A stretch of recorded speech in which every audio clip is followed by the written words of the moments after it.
evening, everyone, and welcome along to your Thursday night throws here at the MODUS Super Series. Group B begins in earnest this evening, and we have 5 superb Aerosmiths in action for you. This is what's coming up.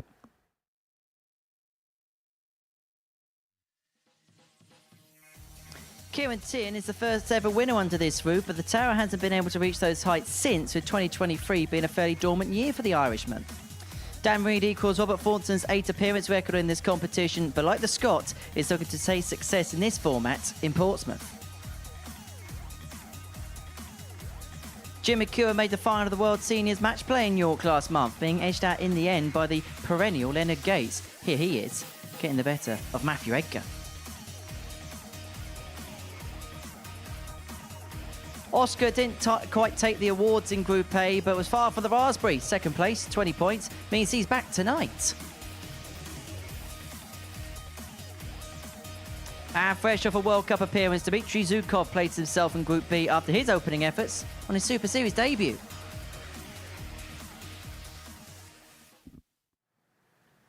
And I'm joined up here on the balcony by the asset himself, Paul Nicholson, to look ahead to all the action here in Group B this evening. And it's fair to say of the players coming into this group tonight, there's players with a lot of experience in terms of winning things.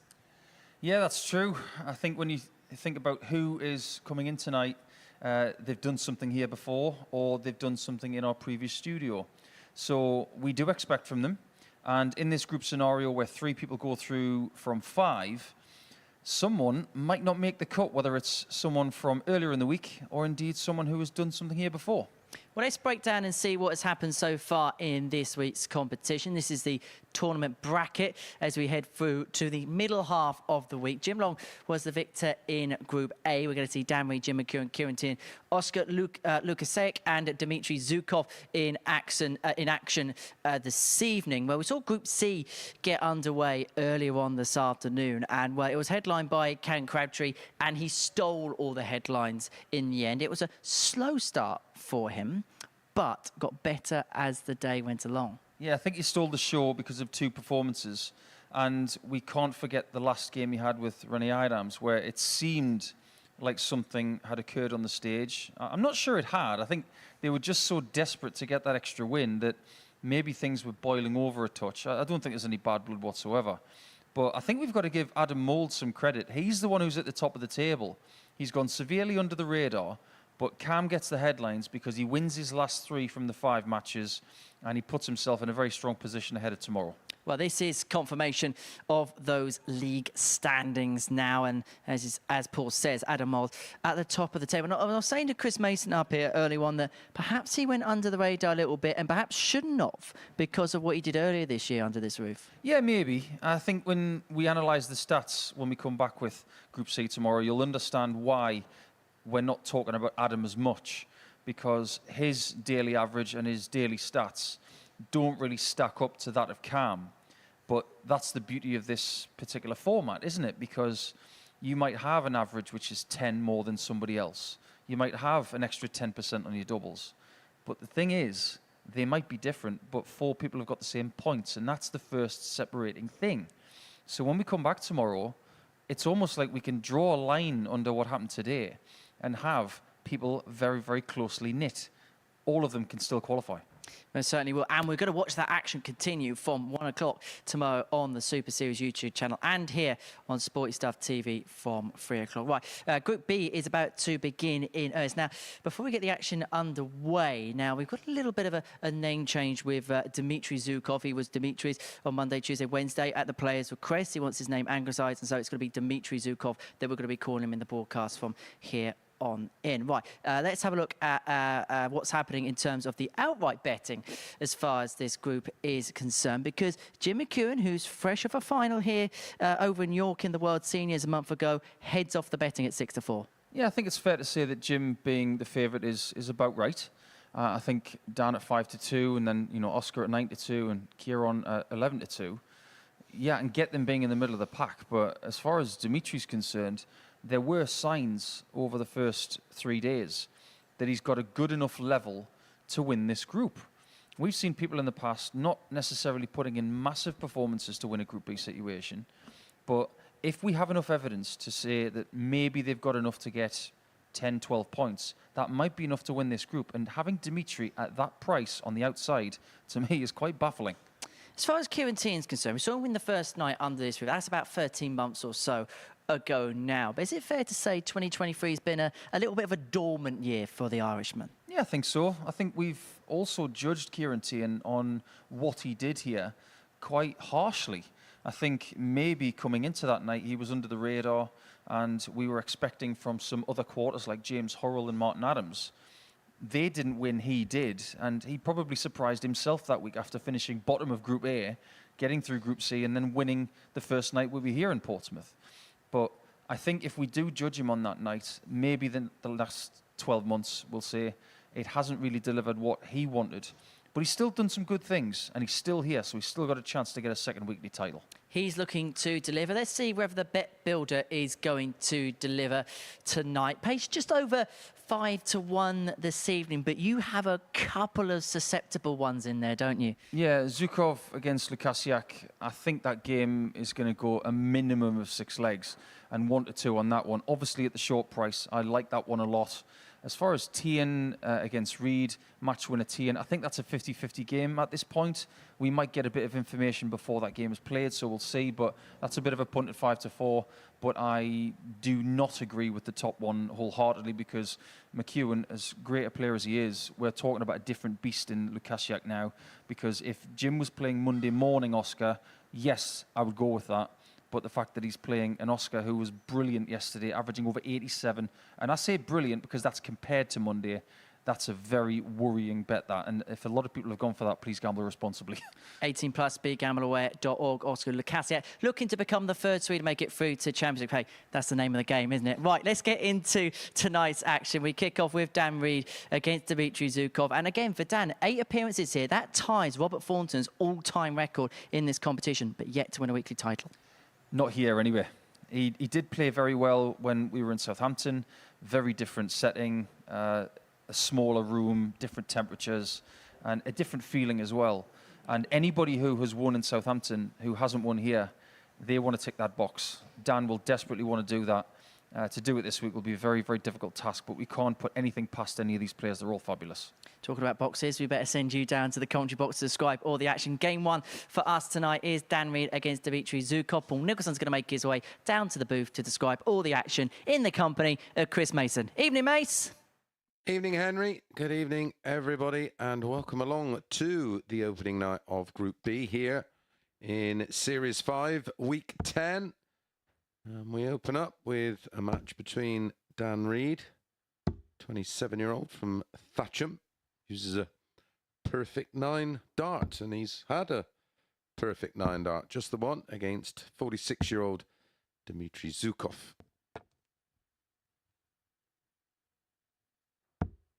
As mentioned, Dan Reed, very experienced here, and he's due a win, and his seasonal average is up around 88, which is first leg. It's down right to up there with anything first. we see really Game here on. at the Super Series. Our referee for the evening, Charlie Kulstefin.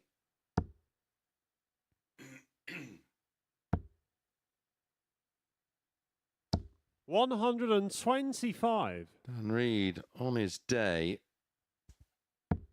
very, very high score. A high average of 98. 104.33, a high TV average of, well, 12 less, which is always a worry with that kind of range. 100. And he doesn't lack TV experience now, Paul. Yeah, I think that's very fair to say when you consider what Henry just said about the amount of times he's been with us. 134. Experience isn't a problem. Exposure to this stage is not a problem. And we are talking about a player, albeit on a different dartboard with us in the last couple of years. 140. He has averaged 117. So it is in there in a best of 7. We just haven't seen it recently. No, and Don't his highest average 136. away from here is 104.33. So it's not at that level, but hitting 100 plus average is not a one-off. 58. What did you make of those outright odds for this group with Dimitri? Yeah, well, 40. Dan, you I didn't require particularly 78. like the idea of Jim being as short as 6-4 in this group, and I didn't like the fact Dimmy was down at 7-1 38. because Dimitri require in spells 132. he's played well enough. I think you said it, to win this group, as has Oskar, and certainly Oskar on day 3 of Group A averaged, I think you 42. totaled Dan, it you up, require 40. Nico, over 87 for the day. Yeah, that's right. That's rock solid. That will worry anybody here. Game shot on That's the a nice first double 10, leg. isn't it? Dan Reed. It's a shoring, isn't it? Yeah, you want to hit a double, but sometimes hitting it with your last start right Second in the leg, it's middle of a Dimitri to bed throw first. like that Game on. will just get you started on the right path. What you tend to see is players that start missing doubles will 128. tend to go through the card. Players that start pinning them early tend to have a lot more confidence and hit more doubles.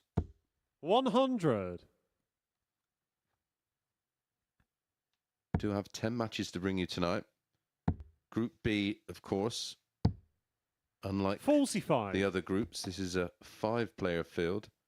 The top 3 go through, so a 60% chance of qualification, which is why if you don't win Group A, you want to be 60. like Dimitri and Oskar, come in 2nd and 3rd position to take your place in the Group B.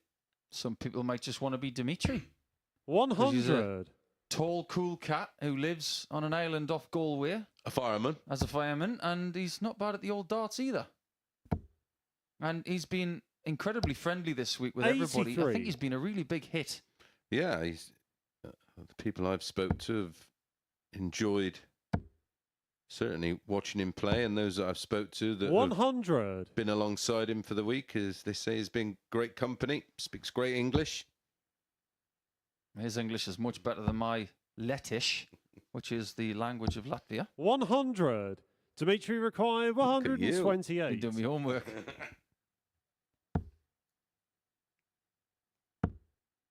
Not going to get a shot at the bullseye on this occasion. 56. So Dan will be looking Dan for a big require out here. 158. This would swell his confidence even more. Needed the first treble 20 to start the combination. All he can do is pressure the 72, which he does, 134. leaving double 12. Dimitri requires 72. Ah, 236s. Game shot Just on the like that. second leg. Dimitri Wonderfully Zhukov. cool under pressure. Now, if you compare Dimitri Zhukov against Oskar Third leg, Lukasiak it's Dan over to the throw course first. of Group Game A, on. how much do you think was between their weekly average? 140. I reckon 85 and 83. So, they are separated by 100. 0.06. Yeah, 6/100ths of a point. Wow. 82.87 for Dimitri, 82.81 for Lukasiak. But the main theme with Oscar's 97. was that he lifted his by that Wednesday average. Yeah, he struggled Monday. There's no trying to hide away from it. Yeah, whereas Dimitri was 100. pretty consistent around that 82 the whole week. And it was only Jim Long that was really on another level. He was around 87, 88 all week long. 140. Well, the damage was done on day 1. He averaged 92 for the day, didn't he? Indeed. Got the lead. Never really relinquished it. But it was Dimitri, in fact, 59. that equalised his points total on Dan require Tuesday. 124. But when they couldn't reel him in on Tuesday, they couldn't get him back. Well, it should be 10. 84. And is prefers tops. You look at that dart shirt of Dan Reed. Does it make you think of Luke Humphreys? They're from the same county. Yeah, I'd 85. like to win as much as Dan, him. you I'll tell you require that. 40. So would I. Game Yeah, shot on that's the very third good. leg. 2-1 Dan lead for Reed. Dan Reed after that 13 darter. Well, I was looking at some of Dan Reed's stats, Nico, and I couldn't Fourth help leg, it's but Dimitri to throw not first. wax lyrically Game on. about this number here. 88.06 for the season. That's not too bad. Yeah, that's... You compare that 41. to some other people. For instance, like Cam Crabtree, who's around about high 87s. Yeah. That's better than Cam. 180. Sometimes I just don't know how, but 3 in the corner. Who do you think he is? Ronaldinho? 100. What are you going to do next, Dan? Are you going to backheel them in? Apparently so. in the most recent of the Challenge Tours, 100. Dan Reed made a semi-final, losing out to Wesley Plaisier.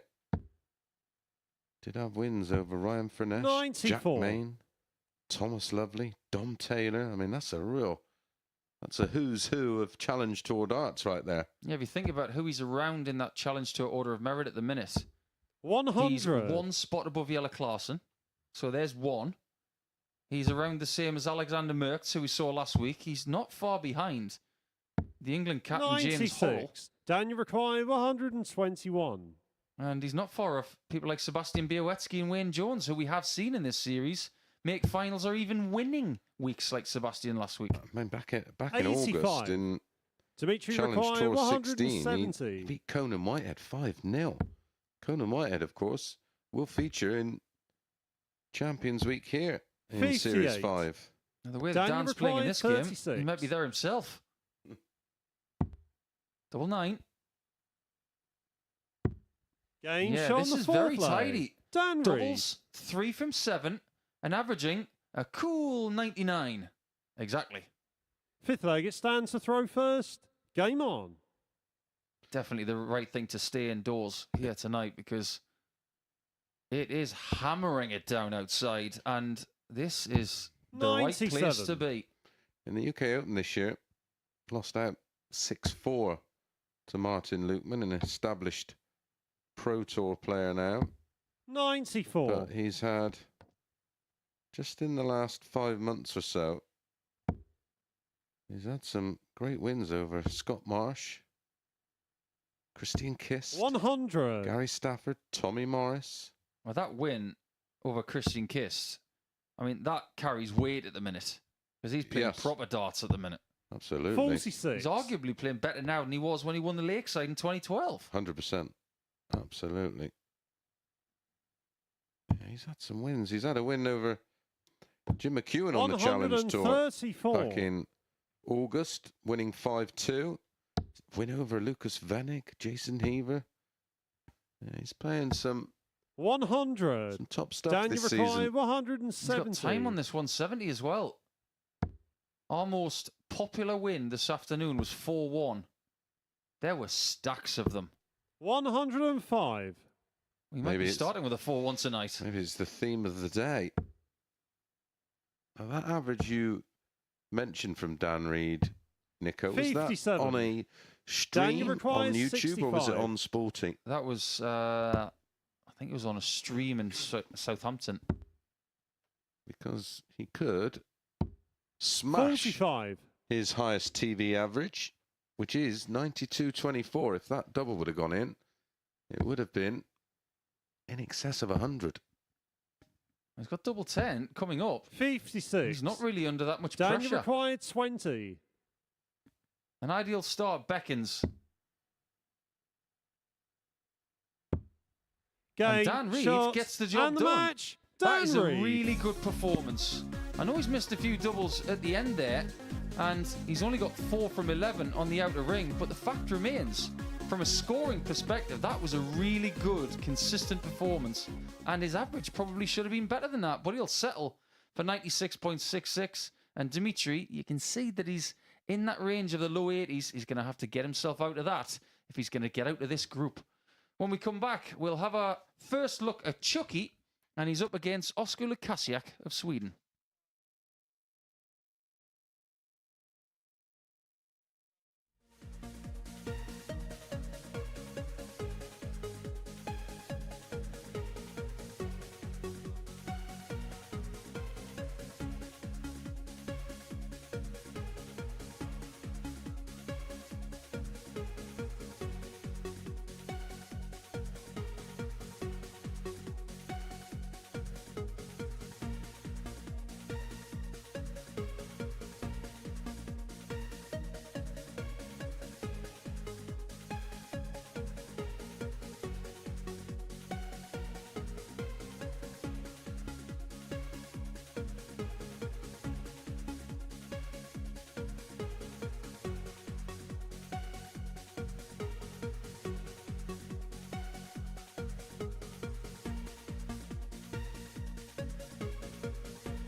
Welcome back to the MODUS Super Series, the live lounge in Portsmouth, the destination. And Dan Reed, our first winner of the evening in Group B, getting the better of Dimitri Zhukov by 4 legs to 1, getting his campaign off and running with an average of just over 96.5 in that one. Right, next up for us, we're going to see Oskar Lukasiak, the Swede, in action up against Jim McEwan. Last time we saw him on our TV screens, he made it all the way through to the final of the World Seniors match play at the York Barbican. Edged out in the end by Leonard Gates, but back in front of the cameras and looking to win a second weekly title here at the Live Lounge in Portsmouth. And early on this evening, I caught up with him.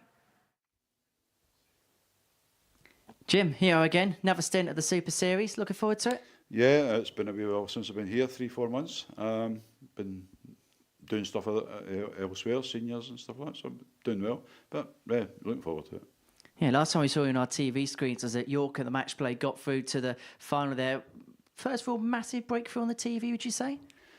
Yeah, I loved it. Yeah, it was nice that one of the boys that put the yards in the seniors tour got so far. So yeah, it was good. How much can you take the confidence of that into this week? I didn't think I played really well all weekend. I'd done enough. I beat Glenn and Kevin and Neil. Yeah, it's always confidence. Everyone's a confidence. And as I say, going into this Super Series format, a format you know well, a format you've had a lot of success in, both here and in Southampton in the past. How much can you draw on that? Against the foreign boys, yeah, I think hopefully I can draw a lot of confidence against that. Dan, I've played a few times before, and Ciaran as well. You know what it's like, it's on the night. We wish you all the very best tonight, Jim. Good luck. Thanks, Henry. A typically level-headed response to the questions set by our Henry. And he is very much a more action and less talk kind of guy, is our Jim McEwan. But he did play very, very well in reaching that final. Only being edged out by, well, arguably within that system, the best over 50, well, 50 and over year old in world darts. I don't think that's debatable at the minute, even with Robert Thornton, the 2-time world champion in that area First of the leg, game. it's Jim to throw first. But when you think about what Game Leonard on. Gates has done to seniors darts since he started, he has torn it to shreds. Yeah, and he's added some real glamour as well and fun. Created his own following and fan base from a player that the average dart fan would have 45. known nothing about. But Jim, one of the hardest working players on the circuit, plays in pretty much every discipline of the game he can. 59. And he's been a stalwart in the senior system, that's for sure. And every tournament's an away tournament for Jim, travelling from Scotland, of course. That is a fabulous point. You think about some of the players 95. from Scotland who have to do some miles. I mean, John Henderson for the last 20 years. It always feels like he's getting 2 flights to wherever he goes. And you think about what Jim does. And you think about Thornton, who doesn't fly. Absolutely hates flying, 81. drives everywhere. But he likes driving more than Noddy. Yeah. You get him in his car, he is bobbing down the motorway, big smile, Loving life. and Eurythmics on the radio. That's Robert Thornton in 93. heaven. I've actually seen him on the road where we've somehow ended up going to the same place, and I've seen him in traffic where I'm sort of sat there absolutely raging, and there I can, you know, when you can sense someone, and I look over and there's Robert, all smiles, waving. 43. Hiya. I'm like, oh God, get me out of this motor. Well, Jim is someone who's done a lot of miles over the last few seasons. In fact, he has jumped from Challenge Tour to Super Series, going straight 58. to Pro Tour action as an alternate. He's done the miles. Yeah, and he was well fancied, of course, to win that WDF world title when Neil Duff took the spoils. They had a cracking game, didn't they? Didn't they just? 100. And that was the narrative of that semi-final at the Barbican on that weekend of the 2nd and 3rd of September, because that semi-final between McEwan and Duff was a rematch of the quarters at Lakeside from last year, and it was a game where McEwan was 3-0 up, and then he proceeded to lose the next 4 sets. Now, imagine a sliding doors moment. If he'd finished that match off, who would have won it? It could have been Jim. Very much so. 96. Now, we had a little chat in the 110. interval in between the opening match and this one, and we both felt for Oskar to have a successful campaign in this Group B. Game shot on the first leg. He was going to have to Jim get off to a bright start. He got off to a great start at the completion of Group Second leg, it's C, Oscar's to Group throw A first. yesterday, Game on. where he put in 2 really encouraging performances, which he pretty much continued throughout the day, didn't he?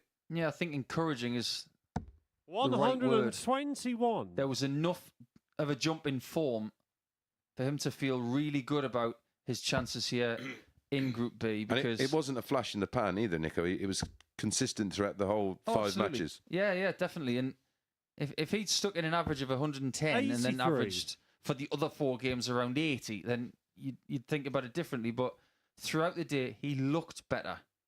He looked like he was under less pressure. And let's face facts, at times he was under pressure to get into this group. 100. And he did do enough. Well, with how he started the campaign on Monday, to end up finishing in the top 3 was some effort. I think the only thing that is under massive pressure in this game is the sponsor patch on his sleeve, because it 60. keeps falling off. It obviously can't take the muscular power of the true Viking. And the board, because those darts are thrown. Yeah, who throws them harder, him or Victor? It's going to be Victor, I think. Yeah, I'd have to agree. 56. He's been smashing the board up to bits for the last 4 days. Yeah, that poor dartboard. You will notice it's a brand new board, as it is for every session here. And in my 100. humble, the best board around at the moment, the triple core carbon blade 6, created and developed by Wimmo. I think our viewers might be quite 51. interested to know where they're made. They're made in Kenya. And you might ask, why are they made there? It's a random place for dartboards to be made. Well, in fact, the material that the dartboards are made from is actually 98. farmed very close to the factory. So it's a plant material, it's then harnessed and put into dartboards very close by. And the thought process, because it's a plant material, if it is put into dartboard form a lot sooner, then it will have a better life, which 57. it does.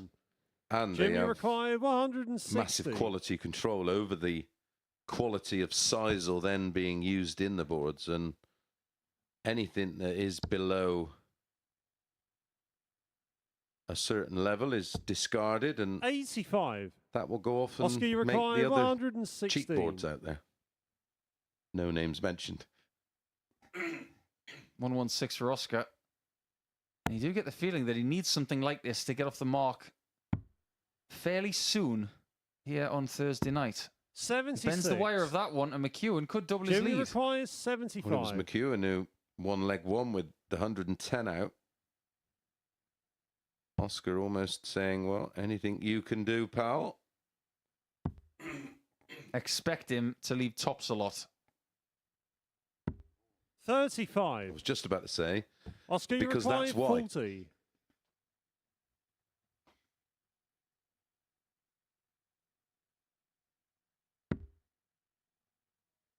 Doubles over the course of Group A were very acceptable at 33%. 26. But that is not encouraging for Oskar here this evening. Jimmy required 40. it wasn't convincing at all with any dart there.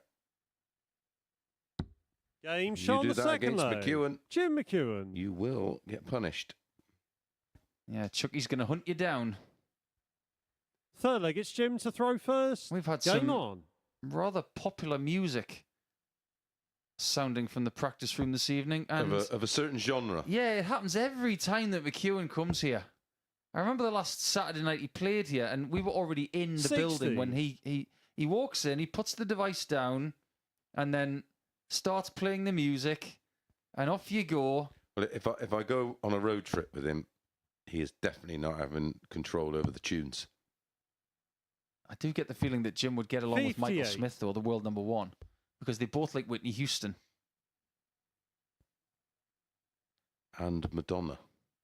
I don't know Michael Smith likes Madonna, but Jim McEwan definitely I does. definitely know that Michael Smith likes Whitney Houston. 96. It might just be one of those genres that gets them a bit more relaxed, or gets Jim more relaxed. I'm not even sure that the other players have got a choice about the music. Jim just puts it on. Yeah, I'm not quite in the idea of Dirk Van Dijvenbode for 180. motivational music, but I don't think Whitney or Madonna would get me particularly motivated. I certainly wouldn't listen to it while I'm in the gym. 140. I'd be more inclined to go to sleep on the bench rather than lift anything. You think he can lift more than Oskar? You think he looks strong, doesn't he? He does. Yeah. I know. I wouldn't want to arm wrestle him. 58. No, he's got a bit of a back on him. I'd say he'd be good at the Highland Games, you'd think. Yeah, I wonder if he can toss a caber. I was actually watching a very 135. insightful thing on lifting related things in Scotland, of all places. There's a lot of stones in certain parts of Scotland that relate to men that could lift them, and there's a great video on YouTube where Eddie Hall goes up and sees the Stoltman brothers, obviously one of the Stoltmans, won back-to-back 86. world's strongest men, and there's a stone Jimmy up there requires that at that 70. point only 10 men had lifted over this particular height and put it over the other side, and now there's 11, because even though Eddie is no longer competing as a strong man, he's still Game shot incredibly third strong, leg. and he Jim popped it over McEwan. there, and then one of the Stoltman's brothers picked it up like it was a marble. Absolutely remarkable. Fourth leg, it's Oskar to throw first. Just like Jim's hitting of double Game top. on. Yes. He's hit it Three three out of- times out of 4. I wonder if Jim's ever been to the Highland Games. I wonder, that would be a really good, fun weekend, wouldn't it? 96. These particular stones in certain parts of Scotland are like centuries of years old. You think about the popularity of darts around the world these days. In North America, in Europe, in Australasia, 140. the Far East, all over the world. But there are sports that aren't as well known, that are so important in certain countries around the world. I'm fascinated by things like that. 97. I'm interested by the reach of this tournament to see who watches it, because it is online. It's on our Sporty Stuff TV network as well. Well, But it almost gets my juices flowing when people from different countries will get in touch with us, because it reminds me of 100. a sport in Central Asia. I think it's either Kazakhstan, Turkmenistan, or Uzbekistan, something like that. It's a sport called Kokbaru. It's like 58. polo all right, with okay. these two big holes, it's like a massive dirt field, and you've got people on horseback looking like Genghis Khan, and you've got to get a goat carcass into the hole. And it's just fascinating. I don't think that's going to take off. I don't think we'll take off in this 100. country, but No. it's so important to them. Oh, yeah, for sure. It's a bit like the World Darts Championship for us at the end of the year. It's important to us. Yes, it's very much a tradition, as was watching Bullseye on a Sunday night. Correct.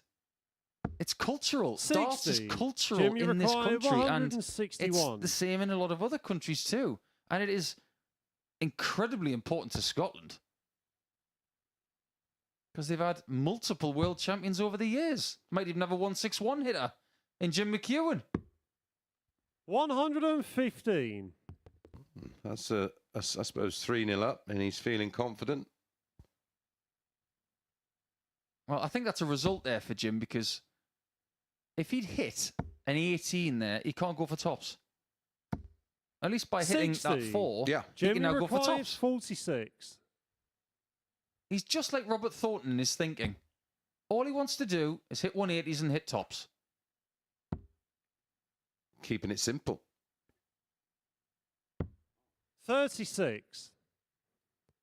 Look at Oskar, you disdain require on the 130. face of Chucky right there. And had that gone in, he would have wrapped this one up with an average in excess of 90. Lukasiak has rarely been in that zone this week. His problem in this game is that 65. he's not even over Jimmy 80. required 10. Well, this one's right next door to tops. How many match darts does he need?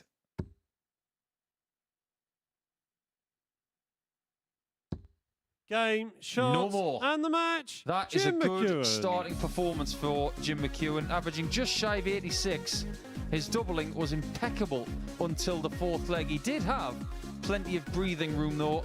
You see that Lukasiak hasn't really got out of the blocks here tonight, and that mid-80s average for McEwan was more than enough to get an ideal start by winning that one by 4-0. One more player to show you in their first game here tonight.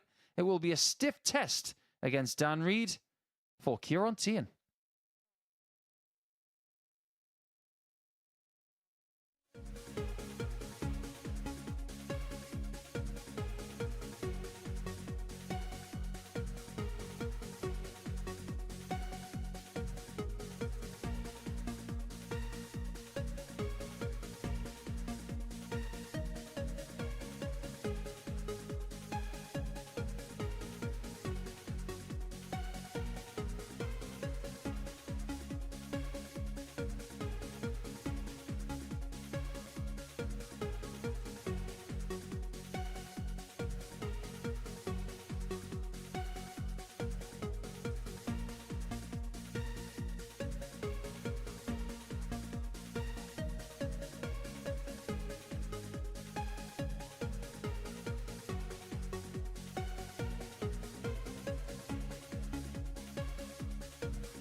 Every Saturday, we open our doors for our weekly finals night. For a unique and intimate darts experience. Meet the Dart Stars and even the team off the telly Here at our purpose-built venue in Portsmouth. every single Saturday evening.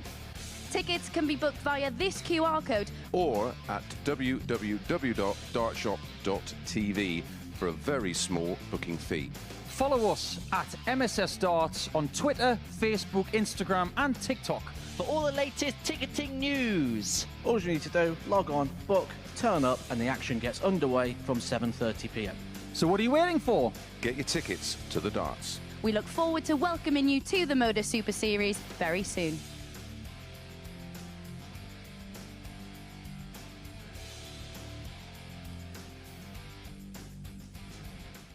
Welcome back to the MODUS Super Series. Before the break, we saw a real solid performance from Jim McEwan. 86, just under the average. A ton plus checkout in there en route to 4-0 victory against the Swede Oskar Lukasiak. Next up for us, well, Dan Reed, who won his first game against Dimitri Zhukov 5-4-1, is back in action. Well, we're ready, and it's Teehan time here at the Super Series. It's England against the Republic of Ireland, and it's going to be watched in the company of Paul Nicholson and Chris Mason. I thought you said it was tea time there, Henry. It's Teehan time. Well, tee it up, Ciaran, from Cork in the Republic of Ireland. High tower. That's about right. He's about as high as a tower. Against Dan the Man from Thatcham. He's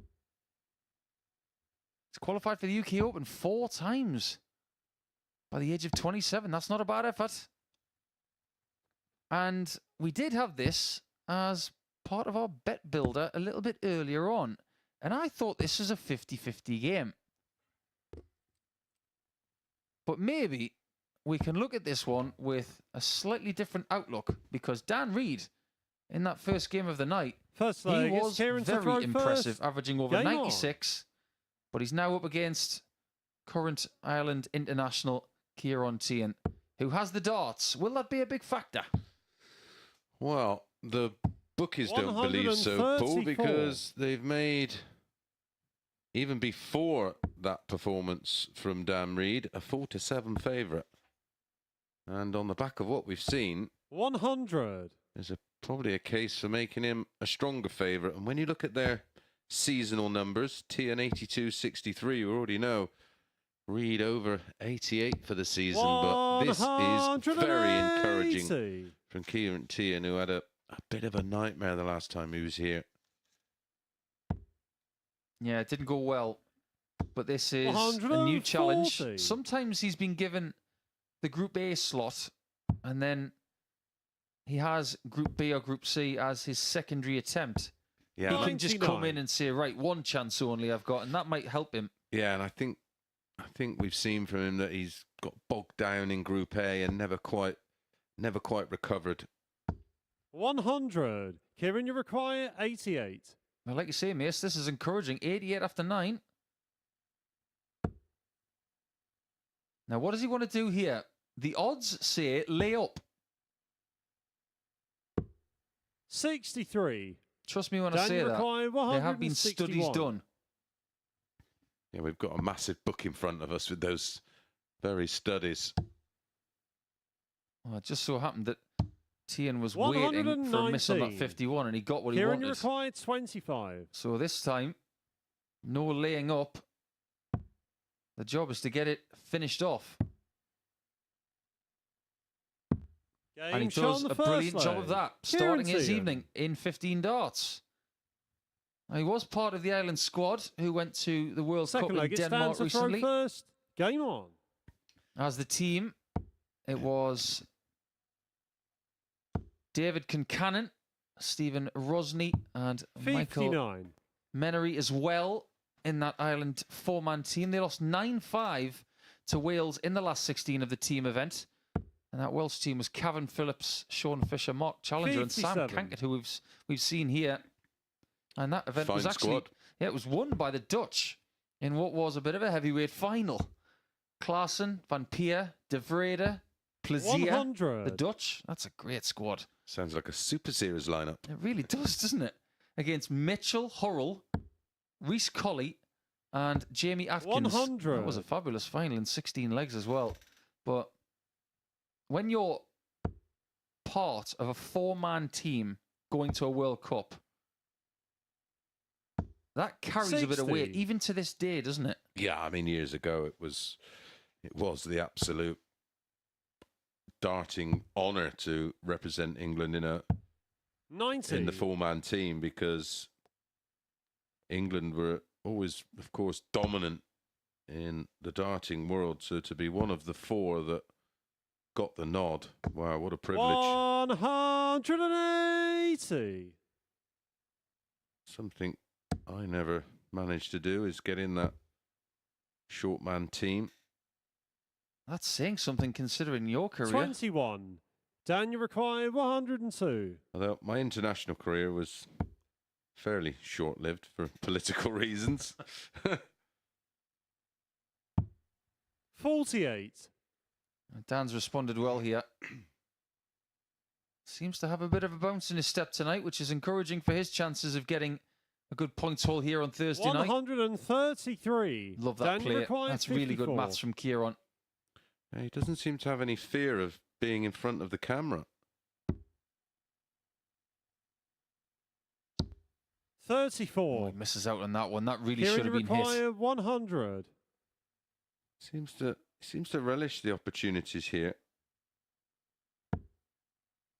Stay on the 60.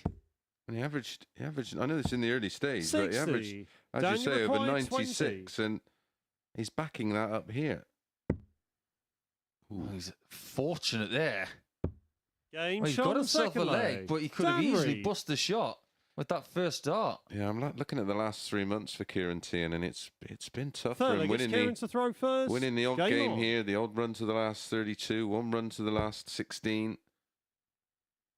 He may be just coming out the back of a bit of a slump, 57. which all players do. Of course.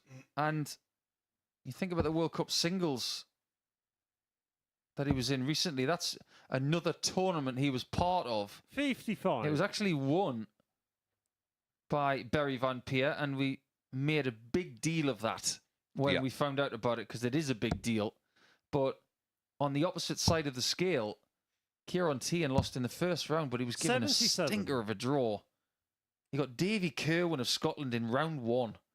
I mean, that's absolutely brutal.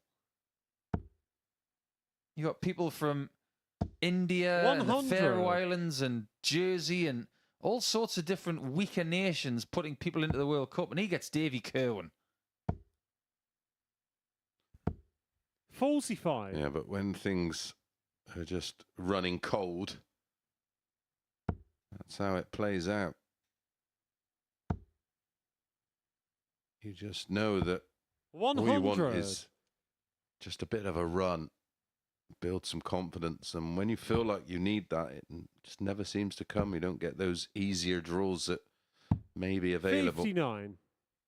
That run that you crave, does it matter who you play on that run? No, you just want to get on a run and play at a level that you know will be 60. competitive no matter who you face. And when you take out of the equation that, because listen, we all say you've got to play the board. Nonsense. You play what's in front of you, and 99. me having 3 darts in my hand to beat Phil Taylor is not the same as having 3 darts in my hand to beat Dave down the pub. Yeah, I'd be more nervous about Dave down the pub. You would. 121. Ciaran, you require 164. This is a big ask for the big lad. Too big an ask. So Reed has 95. 2 options here, really. Dan, you require 65. treble 11 or 25. 25 is found, so he does get 2 darts at double. Double 10 does not 55. cooperate this time. Ciaran, you require 69. Well, there's options here. 45-24. Treble 19. To double 6. That leaves 50. That leaves 32. 37. Dan, you require Always 10. had a very compact action with a slightly inside-outside elbow action from the big lad from Ireland. Reed with that claw-style grip. Game does shot on find the the third 2-1 leg. lead with a break of Reid. throw now. That could be the biggest start of the match. It is the biggest start of the match so far, Fourth leg, it's Dan to throw but it first. could be the biggest one of the Game whole on. match, depending on what happens next. It's a very intricate dart that Dan's got. 100. Almost looks like a totem pole with some sort of carving on it or some sort of hieroglyphics. It's a very intricate design. That one from Ciaran Teehan is 60. very similar to what Adrian Lewis used to throw. Yeah, that's exactly what I was going to say. Yeah, as you can see, there's a real intricate design of grit 100. patterns and very specialist at that. They do look like Adrian Lewis darts, you know. They could even be. 100. But what was really funny in the commentary box right there is that when we saw that camera angle with Dan Reid's darts, Chris and I did some synchronized head tilting, just trying to see the darts from the side. 96. Well, I've just had confirmation by our team in the gallery. They are Adrian Lewis darts. 121. Didn't do Adrian any harm. What's been a great career to date. But I wonder what will be next for Adrian. As long as he's well, that's the main thing. Absolutely. 100. He's completed it, mate. Whatever he chooses to do, I certainly wish him all the very best. He's been an 85. Dan, you require amazing 105. asset to the sport over the years. No pun intended, Nico. Oh, another one of them with a banker in the Game tops. shot on the fourth leg. That was probably Dan easier Reid. to hit that than miss it. What a lovely shot from Dan for 3-1. He is cruising Fifth tonight. leg, it's Ciaran to Might throw even have first. Game Two on. 4-1 victories in the bank before Dimitri, Zhukov and Jim McEwan have played their second game. Yeah, and that's 60. impressive because of the advantage in the leg difference. It's not the same level. He's down by 10 points from that first game to this 40. one. But he Yeah. won't care about that. He's still throwing an awful lot of tons. Yeah, In his first game, he had a lovely 97. spread of scores. He had 10-ton plus throws. yeah. 3-140s and a 180 in there. In this one, he's 100. tunning him to death. He's got 12. The game's not even over yet. Who's he think he is? Alan Glazier? 100. Well, he's in the wrong colour because Alan always used to wear black, known as the man in black. Looked like a rock star as well. Yeah, he was. Really do miss Alan. 100. Even though I'd only maybe see him once or maybe twice a year, but would always be at the match play. Lived in that part of the world. 46. I never met the guy. My mum absolutely adored him. Certain people that you meet and you think, I had the 100. opportunity to meet you, and that is as valuable as anything else. I remember I met Freddie Williams once, and it's an experience I will cherish forever. Yeah, I have 83. been very fortunate to Dan, you require met and become 161. friends and spent time with pretty much some of the most important people in our sport 65. from the very early stages. Ciaran, you require 115. I could start in the bullseye here, but 19s might be calling his name. Just gets the 1. So 96 with 2 for him, whereas Dan's going to get 96 with 3. 99. And this is for the win. Dan, you require 96. And the finishing has been okay from Dan tonight.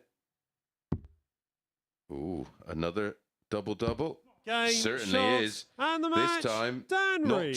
tops, but double 18 double tops. And he finishes off another very tidy display. And he was 4 from 11 in match 1 with a 96.66. He's 4 from 10 here with an 85.92, but moves on to 4 points. and a leg difference of +6. When we come back, Jim McEwan's back in action against Dimitri Zhukov.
Welcome back to the MODUS Super Series, where Dan Reid has doubled his account for the evening with back-to-back 4-1 victories. Ciaran Teehan on the opposing end of it this time around, tunneling him to submission. 14 all told in that match. Right, next up for us, Dimitri Zhukov, who was on the wrong end of the scoreline against Dan Reid in that opening game, takes on Jim McEwan, the Scot, the designated away player in this one, looking for a big result in terms of qualification. The good news for him is there's no VAR involved in this one. Right, let's get into commentary with Chris Mason and Paul Nicholson. I don't think we should get into that one, Henry. There is absolute bedlam on social media at the minute about a McTominay incident. So let's not get into the football. And rule number one when talking about Scotland, don't bring up the football. It can get rather passionate. So let's talk about darts instead. Let's talk about Dimitri Zhukov, who will now stand in the way of. No Old Firm derby chat, Nick? No. Not going there? Okay. No, I just don't do it. First leg, Okay. it's Dimitri to throw first. Game on. John Henderson's a really good friend of mine. Even the mere mention of someone and the word "are" it doesn't bode well. So what we do here at the Super Series is we 66. sit on this lovely thing called a fence, and we look at these darts matches and see who could possibly win them. And at the minute, I suppose you would have to have Jim McEwan as a comfortable favourite in this game based on what we've seen tonight. 81. Dimitri not getting off to a strong start, losing by 4 legs to 1 to Dan Reed. Admittedly, Dan played excellently. 100. Best performance of the night so far. Yeah, Dimitri bang on 81, which is pretty much around his weekly number.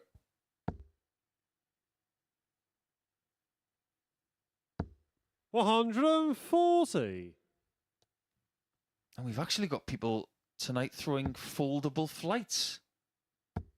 All the way through Group A, everybody was using molded 140. technology. So tonight we've got McEwan, Dan Reed. Jim's old school. You never, Yeah. he wouldn't be using any of them nonsense. He's not carrying around a 100. small little case with $1 million. He wants to fold it up and put it in his pocket. Next to his Whitney Houston tape. 66. I wonder if he drinks McEwan's. Kind of heavy. I saw a pub that was called Nicholson's once. I had to go inside.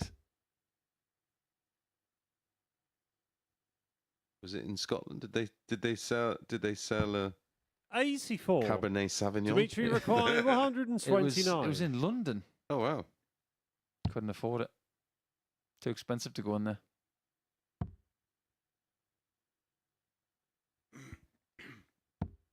$89. That works Jim, pretty you well. require 96. But McEwan on 96, and we've just seen 96 taken out via a slightly unorthodox route, and we're not going to see one right here for Jim. So Dimitri's got a 40. really good chance of taking the lead. Dimitri He's required 1 from 40. 1 on doubles tonight. Game show on the first Make that leg. 2 from 2. Dimitri Zhukov. So there's nothing wrong with his doubling. When he gets a go. Second leg, it's Jim to throw first. His Game on. big problem is getting a go. Yeah, but that was a better scoring leg, wasn't it? Yeah. Getting to a double after 15. Did have to skirt a chance for Jim. And there have been 85. spurts this week from Dimitri where he's been leaving doubles after 12. I hasten to say that maybe he's got to do that slightly more often in this group 81. than the previous one with this very much truncated format where he's playing 8 games in this group, which is almost half the amount of games he played in Group A.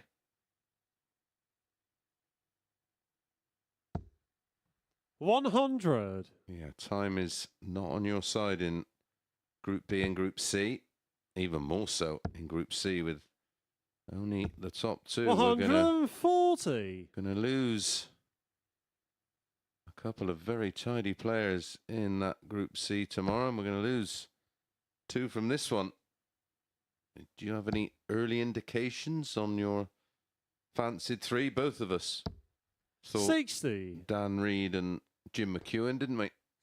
Yeah. And then we were split. You went Dimitri, I think, didn't you? Yeah, just about. I was almost in 100. a little bit of opposition to you about Oskar. I wasn't quite sold yet. And as far as Teehan's form, I just wasn't sure as to what we were going to get. So you think about probabilities and what we've seen this week and what we are always going to get from 60. certain stalwarts like Reed and McEwan. You think, well, Jim's going to perform, isn't he? He's always going to find a way to Saturday. Yeah, he's solid enough, isn't he? 60. Yeah, my worry with Oskar, I thought, well, it being at night, maybe it was a morning issue with him, but I just think he takes a bit of time to get going. But as we've already mentioned, that time's not there in a Group B. 42. And he's in action next Dimitri against required Ciaran, and 120. that's very much, even at this early stage, is a must-win game for both. Dimitri's not going to get a shot at tops this time.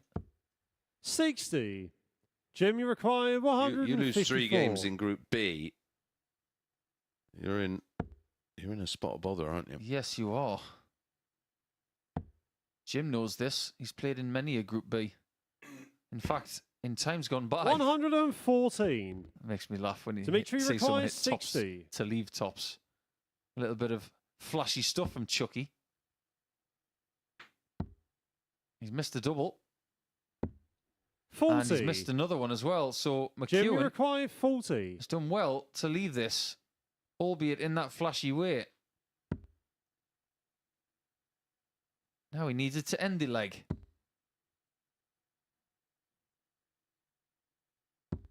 No score. He can't do so. Darts are so strange, isn't Dimitri required 20. Yeah, he hit it with his final dart to leave it and then can't find it for the leg. And this is going to be costly. Oh, that's wild. Game shown the second leg. That will hurt even Dimitri more for Jim. Zhukov. Especially now that it's 2-0. But what I was going to say about Chucky is that he has been in many different Third leg, it's scenarios Dimitri to throw first. here at the Super Series Game in the on. past. He actually co-holds the record for a Group A campaign at 28 points from 30. That was equalised by Alex Spellman a couple of weeks ago. But 60. Spellman's the only person who's done it in this building. However, in a Group B scenario, Chucky's been in trouble in a Group B, and he's had to win his last couple of matches, and he's done it before. So when the urgency button is pressed, he can turn up. 135. Well, he doesn't lack grit. Like most Scottish players in any sport. 48. Yeah, he's about as gritty as pebbles for cereal. That's pretty gritty. Like sand in your gravy.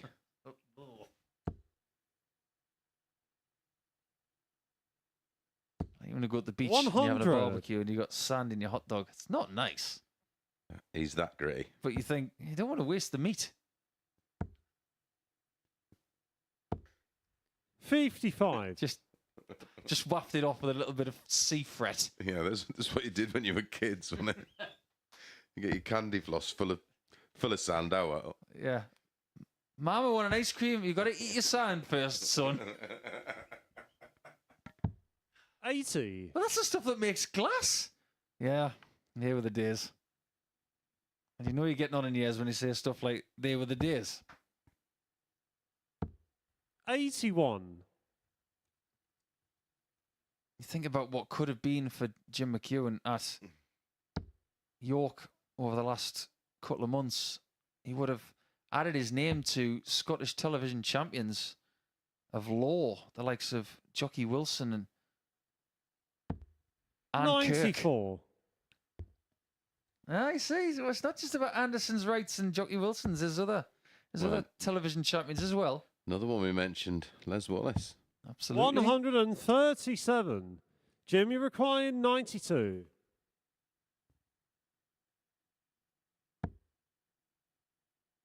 Now, what's he going to do here? He does like treble 12, usually, but with Dimitri on 120, this is 50-50. So he's going to go double 18 twice. One right in the corner. 74. Dimitri required that dot 120. really wasn't a marker in that top corner. This would really sting. Game He's shown only the gone and third found it leg. again. He's Dimitri been a master at that Zhukov. shot this week. How many times has he had a 120 finish this week? It's either 3 or 4. Fourth leg, it's Jim to throw first. So if Game there is on. a strength in the game of Dimitri Zhukov, it's probably that finish. Yeah, I love looking and talking over the Scottish players of times gone by. 100. Peter Masson. Trevor Nurse. There's a real blast from the past. Ronnie Sharp. Oh, yeah. Player I enjoyed playing 57. many a game of pairs with. Hope you're well, Ronnie, if you're tuning in. Yeah, he's still playing darts up He in is, Scotland. yeah. I'm reliably informed. One of the greatest moustaches in world sport in the 90s. It was a beauty. What a throw as well. 140. Honestly, if Ronnie Sharp was an ice skater, I'd have given him a 6 for his throw. An absolute delight to behold. So graceful. 60. And that steely look as well. He side-eyed the board. He just pierced the board with purpose. Absolute legend in my eyes. Another one for a blast from the past. Bob Taylor, I do believe, is back living in Scotland. Talk about good throws. Honestly, that should 60. have come with music, that throw. Yeah, it was, and he's massive. Should call him the Bear. Wasn't he responsible for 92. Kevin Painter's mullet? Because they were trying to be best pals with the old mullet going on in the mid-90s. Rab Smith, another one. Oh, good shout. Angus Ross, another great Scottish player, Scottish international. Tell you who I want to give a mention to from Scotland. Good pal of mine I played pairs with once. He was a fabulous international. Derek Cunningham. Yeah, 24. know him very well. What a great player. Yeah, great fella too. Yeah, I played pairs with him once. Didn't understand a word. Brilliant guy, though. 67.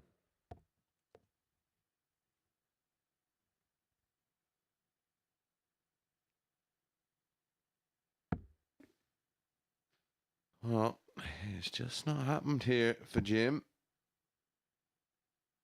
Dimitri was 13 to 8. 81. Jim was a big favourite, 4 to 9. Is the favourite 6 to 4 to win the group. Our predictions for people who are going to come through this group are probably going to change every 5 games. 95. So we're Jim, going to you change our require minds at least 3 96. times. Doesn't need double-double this time. Just needs the top right corner. And at the completion of our next match between Oskar and Ciaran, we'll be Game shot on the fourth halfway leg. through the Jim McEwan. opening session of this Group B. I mean, we're none the wiser Fifth about leg, it's Group Dimitri C. to throw first. Maybe the case Game on. at the end of today's play this evening. Well, Jim was being very wary there on that 96 checkout because he saw that Dimitri was on 130 and he's 140. just seen him click 120. Similarity between those two shots. Yeah, actually, he'll be treating him with the utmost respect. They are very, very gold, those darts, aren't they? Yes. 140. Now, he used those for the very first time with us a few months back. But you don't see many players using gold darts these days. Everybody's into the 29. either the natural tungsten or the black versions these days, but these have got some bullion on them. Yeah, it's very much about the noir, which was really started, I suppose, by Gary Anderson, wasn't it? But these are a very unusual shape. They're 140. tapered either side at the balance point of the dart. I suppose they are a little bit as well, aren't they? Yeah, they've got a taper towards the end as well. 135. In a funny sort of way, if you take away the gold on these darts here, they remind me of a Russell Stewart dart from back in the 80s where the weight was in the middle and it would taper to the stem and also taper to the point. Which means you end up with 100. a very flat dart, don't you? Not that dissimilar to older Paul Lim darts as well, because when he hit that 9 darter in 1990, he was using gold darts, wasn't he? 99. Jimmy required Yeah, I'm pretty sure he was. 121.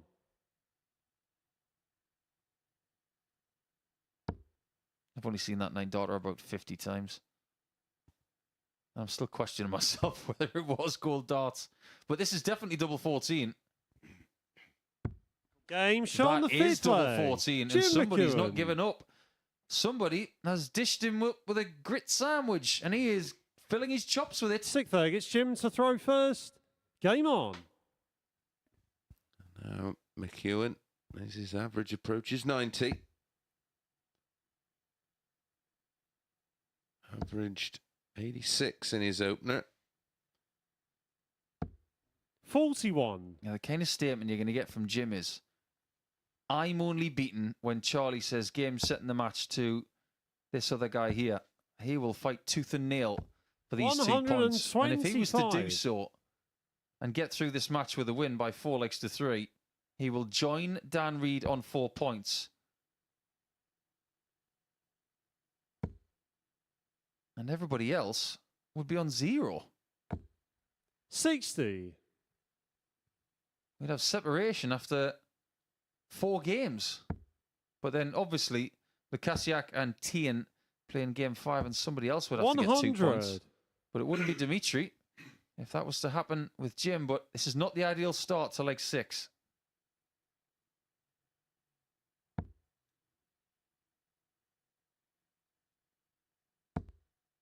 Tightest match we've had tonight as well.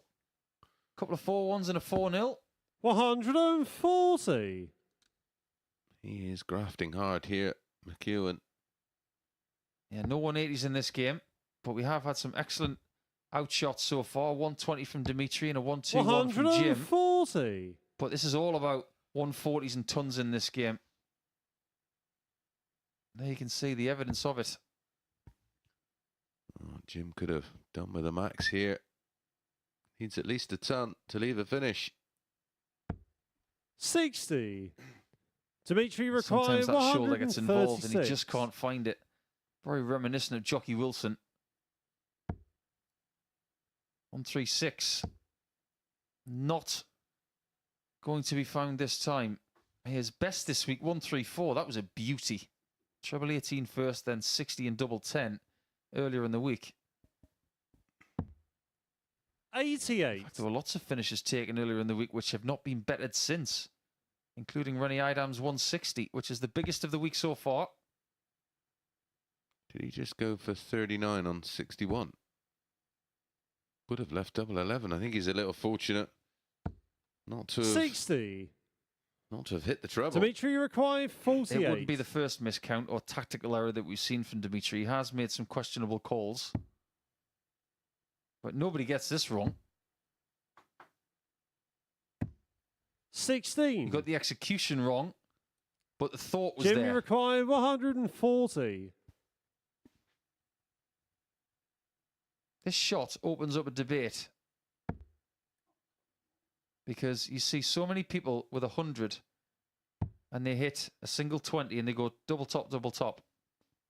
But if somebody gets the 60 on a 140, Dimitri required who goes 32. double top? Not many. Another one of those. Just changed his line. Oh, 24. Wow.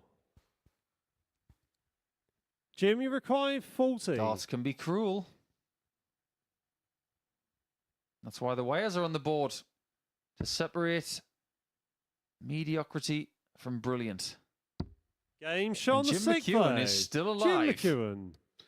Oh, start calling him Chucky the Cat. 7th And a and few final leg. lives It's in this Dimitri one. to throw first. Game on.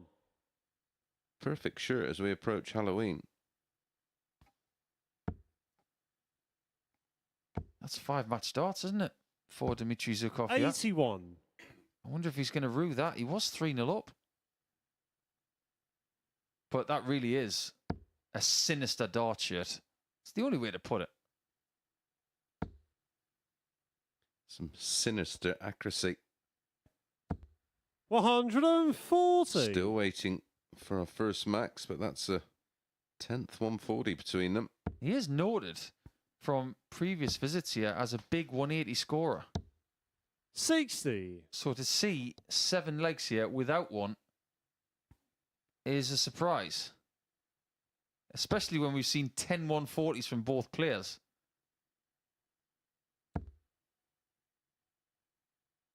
But McEwan's already got the darts. 81. That single one means his lead is 80, but it should have been more. 81.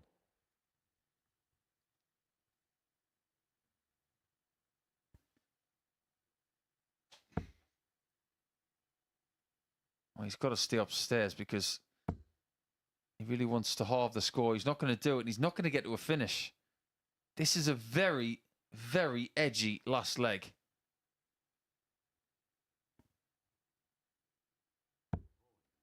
$45. Well, the bet builder started with Jim against Oskar, and it was backing Jim in the handicap. He duly obliged with the 4-0 win. He had to win 4-2 or better. 137. And then Teehan against Reed. They went Teehan the winner at 5-4. And of course, Dan Reed won convincingly 4-1. I didn't agree with that second one at all. I thought that was too close to call. It was the kind of game I'd leave alone. And Well, for good reason. Yeah, because of the form of 87. Teehan was a real concern, wasn't it? Dimitri required 142. It is now. Now that we've seen him for the first game. But when he plays against Lukasiak next, it'll be interesting to see what happens. But McEwan has had such a good opportunity to get himself into a match-winning position here. This is still a match-winning position, but he's asking more of 52. himself than he should be wanting, really. Jimmy required Yeah, there was a 148. visit at 45 that opened the door. No, can't finish. So may go 18s here. Might as well stay there. We've got a guide. 92. I know what I'd rather be going at Dimitri here, Nico, required and it's 90. not 90. Earlier today, we saw Rene Adams going bull first on this. Look what's happened again. That's just such bad board management. I agree. But he might get away with it. 72. That's another match start. I make that 6. Jimmy So required McEwan- 56. From 3-0 down, could indeed win 2 more points.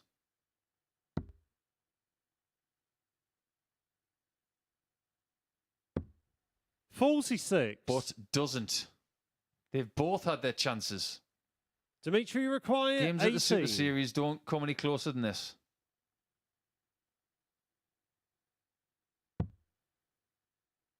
He's already hit double 8 in a quest to win this match. But it was when he needed double 16. This reset has served him well over the last couple of days. 10. But not now. Jimmy required 10. Well, he likes tops, so you won't have too much fear of double 5. And if you're going to miss there. And he's putting a wall up. No score. Who wants it? Played for the bump in there, didn't he? He did, but he missed the mark. So he's missed 5 for the match. Dimitri required 8. Dimitri's missed more. Because this group is just so short format-wise and game-wise. That's why every point and every double is so crucial. No score. Wow. All 3 of those right on the Jimmy money. required 10. All right, another opportunity. This Game, time, shots, and the it's match. not an Jim opportunity McEwan. scorned as Jim McEwan holds his hand up as if to say, or acknowledges, I was a little bit fortunate there. Well, the averages obviously took a pounding with that many missed darts at a double. 32 darts at a double between them. 7 doubles found. 82.76 in the end for Jim, and he does make it 2 from 2. When we come back, someone's O's got to go as Oskar takes on Ciaran.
Welcome back to the MODUS Super Series. There before the break, Jim McEwan saw himself as captain. Comeback did Chucky. Coming back all the way from 3-0 down to get the better of Dimitri Zhukov by 4 legs to 3 in the end. Right, it's time for the halfway match on our evening session.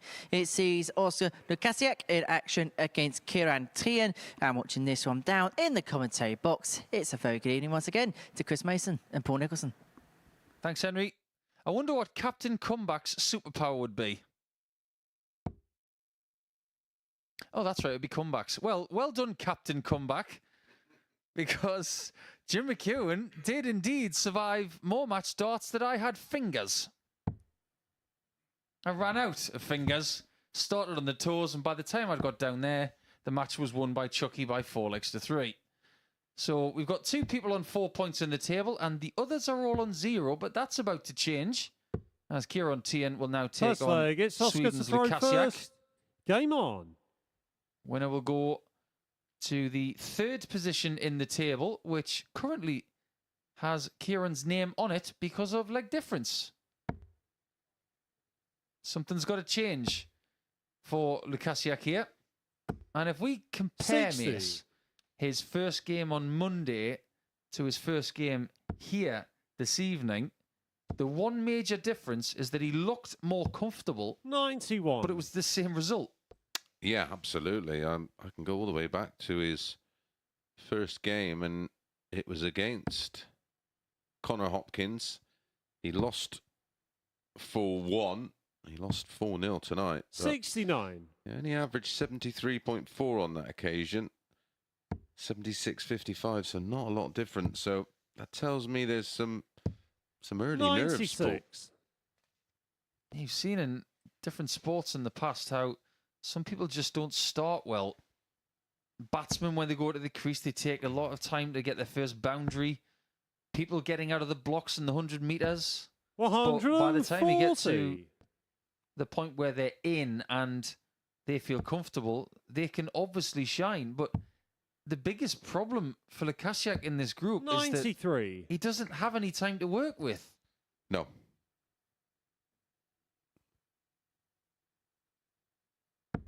If you think about the amount of time it took for him to put in a performance, it was game 5 81. against Jim Long on Monday. Now, that was a proper game. Really good performance. Yeah. In my opinion, his performance of the week. That was his 5th game. Now, if we dial it into this format, 60. that would be Oskar, you require his last game 151. in this group. If he only gets 2 points tonight, he's in real trouble. Which is what makes this game important, and his game with Dimitri Zhukov in game 7. 65. Yeah, Ciaran, you I'm a require great believer you've 161. got to win 2 of your 4 matches in the opening night of Group B. We have seen players qualify from not winning any, of course. but 64. That's very few and Oskar, far you between. require 86.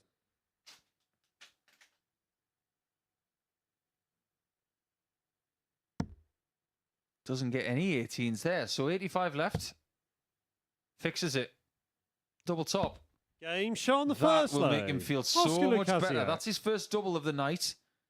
And the way he was able to take that 86 by Second fixing leg, it it's Ciaran with to that throw treble first. 15, Game on. that will give him confidence for his next outshot opportunity. Yeah, it's strange, the compilers, if you look at his match against Dan 100. Reed, Dan Reed was 4-7 favourite to beat Ciaran Teehan. Oskar was a 2-1 dog against Jim. And Dan 60. was 4-11 to beat Dimmy, yet Oskar is 8-13 favourite to beat Ciaran. Yep, confused, Nico. 140. I feel like a sausage dog looking at one of Einstein's physics boards. Yeah, I mean, I'd make him a favourite, but I certainly wouldn't make him as 100. short as 8-13 against Ciaran. I mean, Because that situation confuses me so much, it'd make me a terrible bookmaker. That's why I'm sitting here. Watching him do that. 180. I like it. That's why we're both sat here watching them do that. Yeah, but you've won one of these weeks, you see. You're always going to have that over all of us who have sat 60. A here. year ago next Ciaran, week. you require 81. Yeah.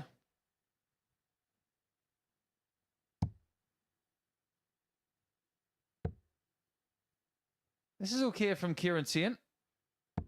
That 180 is giving him a 49. lot of breathing space. Really was a year ago. Amazing, isn't it? Still probably the biggest story, and I'm not just saying this because you're sitting here, but for me, the biggest story we've had here in the last 44. 13 months. Ciaran, you It require caused a bit of 32. traction. I think I've been trumped by a... Game Certain Sean Luke Littler, Sekame. Ciaran listen. Teehan. I'm going to be trumped by anybody. I'm glad it's him. Third leg, it's I Oskar think it's to fair throw to say that first. Oscar's been trumped by that Game leg. on. In years to come, when he's a megastar, I will remind him on occasion that, well, I did that before you did, son. You did a lot of things before he was even thought of. Yeah, I did. Actually, when he was... 100. Yeah, I was probably thinking about quitting when he was born. 130. Does like to use the bullseye, does Ciaran Teehan. This is a vast improvement on his performance in his opening match. Yeah, really good to see. 140. Teehan will always be the first person who won here. That's something that can't be taken away from him. And if you think about who was there that night, Diogo Portela was here. You had James 58. Hurrell and Martin Adams and others. I mean, that is a stacked first night here. And it was him That came out that was on top. standing. Yep. I think it'd be really interesting to get the 91. insight from Ciaran, because based on that first night and where he's at now, how proud is he of that achievement? Being the first to do something is what we all 100. crave.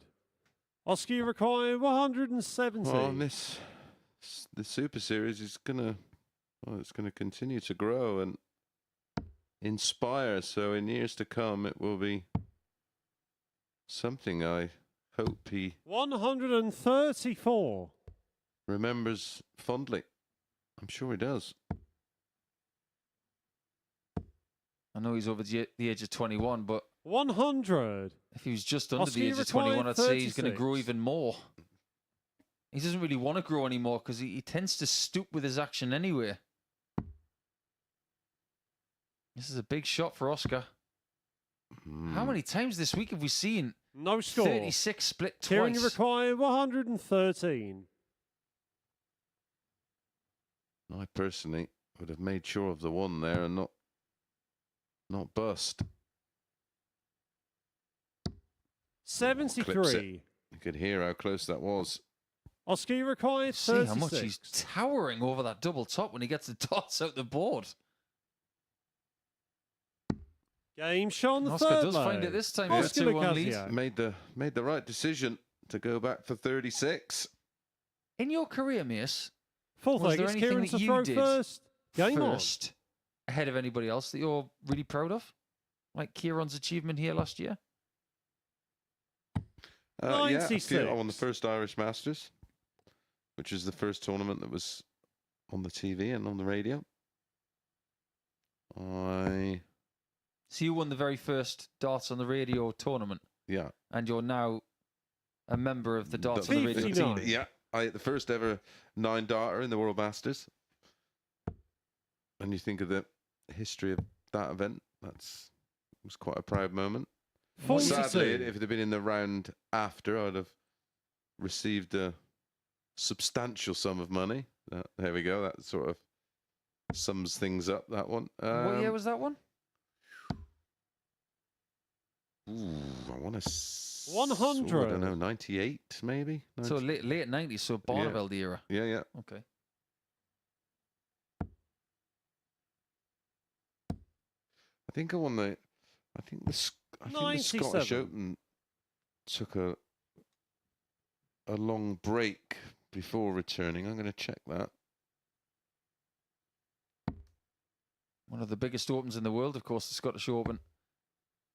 A lot of players like this tend to book 60. that tournament as one of their first ports of call for a calendar season. Pretty sure I was the first Bristol-born dart player to win a world ranking tournament. 81. Obviously, a certain Mr. Dubbridge went on to trump that by becoming the first Bristolian to win a major, winning the World Masters. I think a lot of these Swedish players, they 134. all look up to the godfathers of the sport in their country, Stefan Lord and Magnus Carus, and even Stefan Nage, who a lot of people tend to forget was the first 40. person to beat Gary Anderson at a world Oskar championship. require Well, I was actually the 148. second person. This is quite fun. The second person to ever win the Scottish Open, because it was first done in 1983 and won by Russell Stewart, who beat Terry O'Day in Edinburgh. 100. And then when it Ciaran returned, required returned to the 145. Forum in Livingston, and I was the first winner of it there in '95. Jeez. No such luck for Ciaran here. He's staring 3-1 down in the face. 85. Oskar so far Oskar required is 48. 50% on doubles, just like his Irish opponent, but he's getting more chances. Double 16 for the true Viking from Sweden. The 3-1. 16. And they are the chances that you can't miss. No, you've got to Ciaran, take you those required opportunities. 60. Any firsts for you, Nico? There's one that sticks out. You'll have to wait till the next leg for it. You've got until the time it takes for the board to revolve. 50. Just heard that sound effect in my head. You know, when the board's Oskar revolving on required bullseye. 32. That'd be a good ringtone, that. Double 16 for Oskar. He's been let off the hook here. Game shot on He the does fourth take the leg. 3-1 lead. That's Oskar a break of Lukasiak. throw, so now he has 2 chances to serve this out. Just before we Fifth go on leg, to it's my Oskar to throw first, first. the first Game Scottish on. Open was contested between 2 Australians. Yeah, back in 1983. Amazing when you think about it. They've come all that way in the early 80s and played each other. 58. Remarkable. Yeah, I was the first person ever to deny Phil Taylor a final at the Circus Tavern. Wow, yeah, because he And was only ever beaten 99. in finals. Yeah. And the second person to do that was Kevin Painter at the World Seniors. But I didn't know that until the very first World Seniors, and we started digging about Circus Tavern facts, and then someone came up to me and said, "You're the 100. first person ever to stop Taylor from getting to a final at the Tavern." And I thought, oh yeah, I never thought about it like that. So I hold that one quite dear. And then that record lasted about a day and a half 96. because Painter beat him. Actually, looking, I think I may have been the closest person to ever maybe win it twice. I actually didn't know this. This just shows you about 137. where I was. I actually lost in the final in 1999. I couldn't even remember. I lost to my good pal, the Heat, Dennis Evans. 91. But only 4 Scottish people have won the Scottish Open. Peter Johnston, Mike Veach, Gary Anderson, and Cameron Menzies. Yeah, 4 Scottish legends there. Menzies still playing, of 45. course. He's played some good stuff this season. Sadly lost Peter Johnson in the last year. Very sad, but we did get his boy playing here, which Yeah, was wasn't he tremendous. fun? 100. He was great fun. Oskar required 161. This hasn't been a lot of fun for Ciaran so far, even though he hasn't played that badly. He's actually averaging about 6 more than his opponent. Oskar is clinging on to a very good lead. He's clinging on to the lead better than he is 97. his sponsors patch on his shirt. Ciaran, you require It's like he's 115. playing in the wind. This is good. Playing darts in a wind tunnel. What an idea. Who needs wind socks when you've got half a sponsor's patch? 75. Well, Ciaran Teehan Would love a little gust just to Oskar take that into requires tops, but it's not going to 64. happen.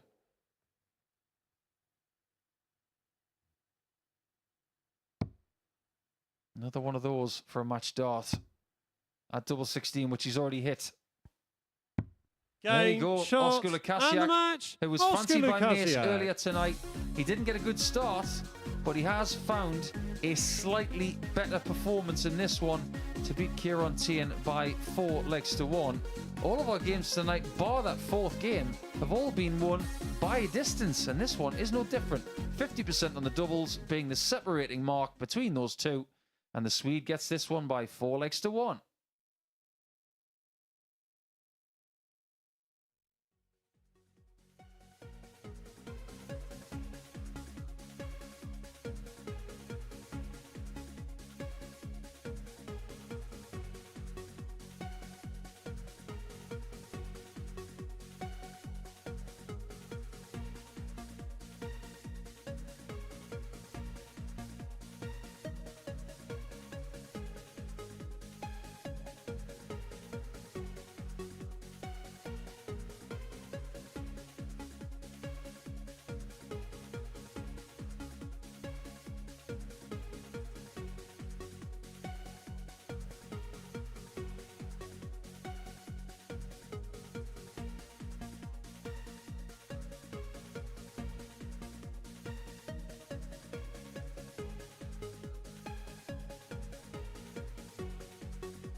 Welcome back to the MODUS Super Series, where we are midway through our action on this Thursday evening, which means it is time for the assets assessment of what we have seen so far this evening. These are the results then from the first half of matches that we have seen, and I, for one, have certainly seen some interesting darts.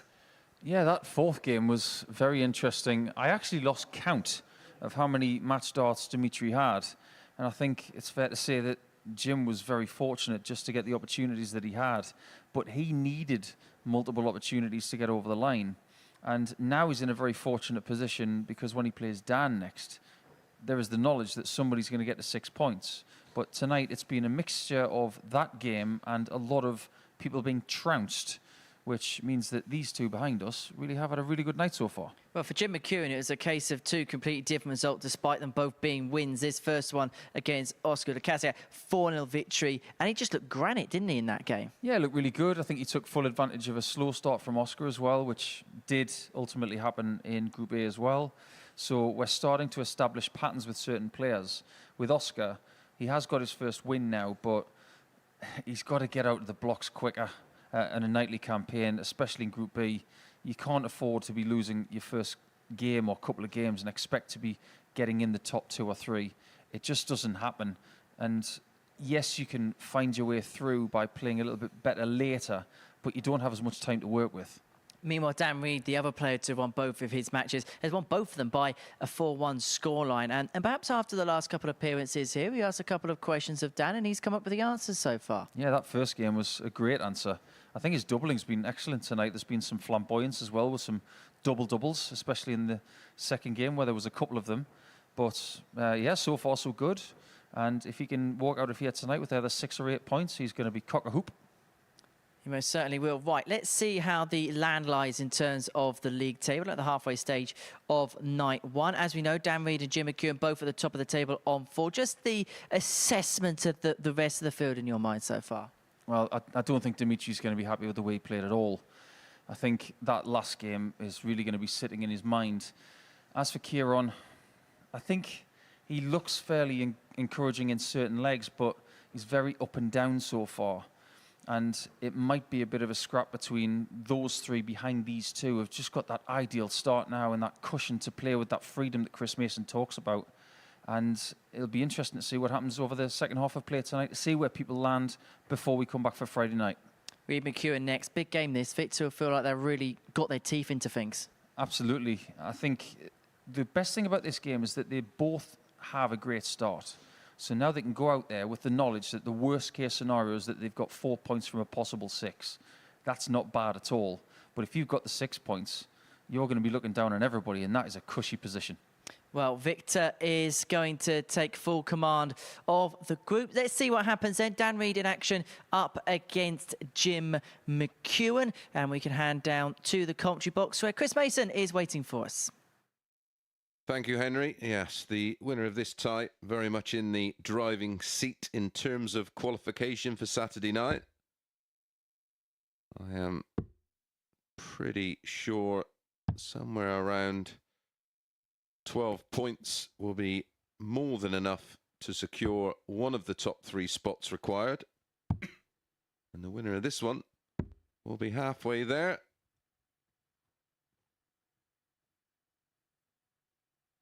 With plenty of games to play. First leg, it's Dan to throw first. Know each other, Game on. others' games very well, these two. For me, Dan Reid's been the more convincing of the two with a 100. 4-1 win over Dimitri, averaging 96.66, and then a 4-1 win, averaging 86, 40% of the doubles against Ciaran Teehan. Jim, a 4-0 win over Oskar with a 95. 86 average of his own, and then had to battle hard in what can only be described as a bit of a scrappy one. He averaged pretty much 83 45. in that tie. So Dan Reid holding the upper hand in terms of performance levels thus far and the more convincing of the victories. 82. But ultimately, they've won exactly the same amount of points, Nico. Yeah, I think we talk a lot about performance levels and what you might 100. need in this competitive scenario. But when we talk about Group C tomorrow,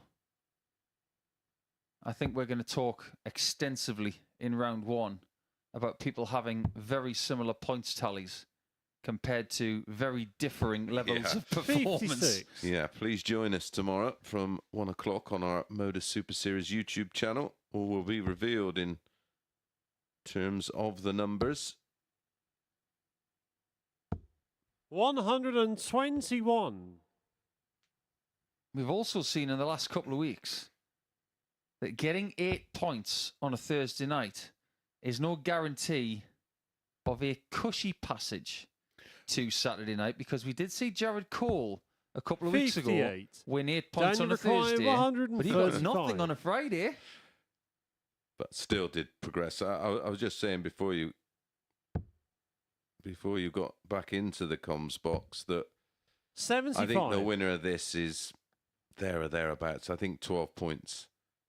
I mean, 10 points is usually enough, isn't it? 8 points on that occasion for Jared was enough. But we talked about this when he went into finals night, and I was, oh, wow, 170. beautiful. I was Daniel concerned of requires the 60. emotional damage he took by not picking up a win on the Friday, and he did carry that over into the Saturday night. Couldn't quite 40. shake it off. I think you're right. Whoever Jimmy wins this required game is going to be 40. in a very comfortable position and close to qualification already because of their experience. We expect them to get more points over the next night and a bit. Tops for Jim. Game shot on This the time he first does find the leg. marker. Jim McEwan. And a 1-0 lead, making Dan Reid pay for those 2 missed darts that he had. Second leg, it's Jim to throw first. Game on. Is that the first time tonight that Dan Reid has been behind?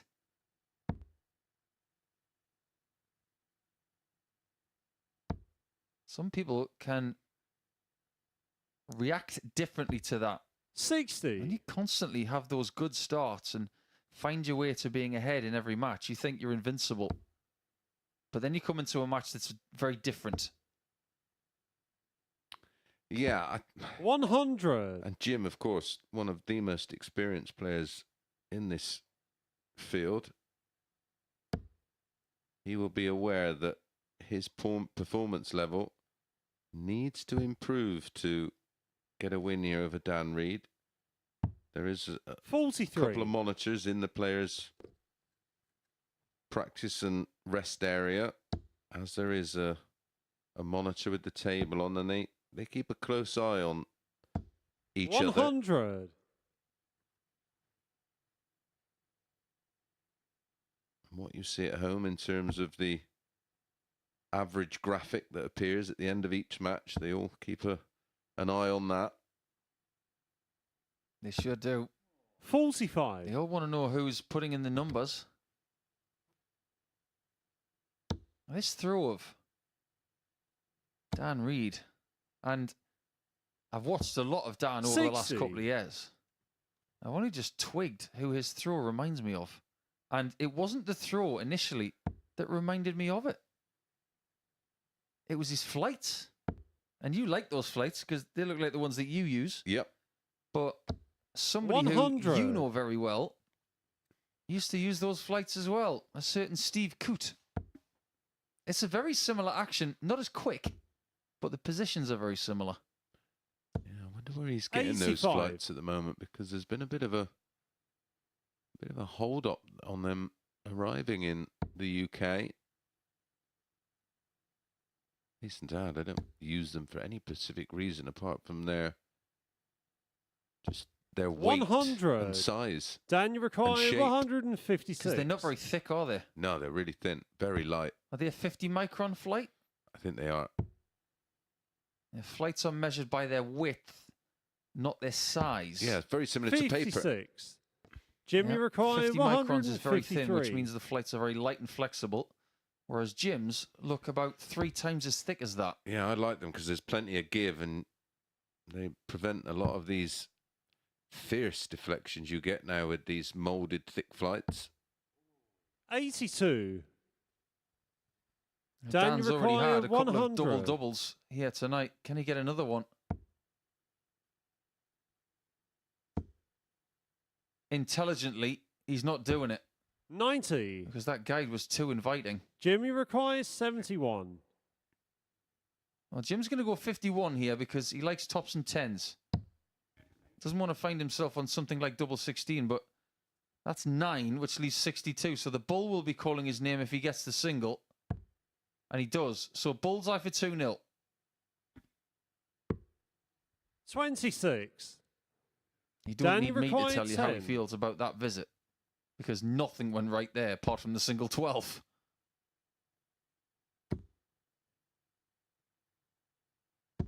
Game shot on the Marker found second by Dan leg. Reed this time. Dan Reed. And the break back is immediate.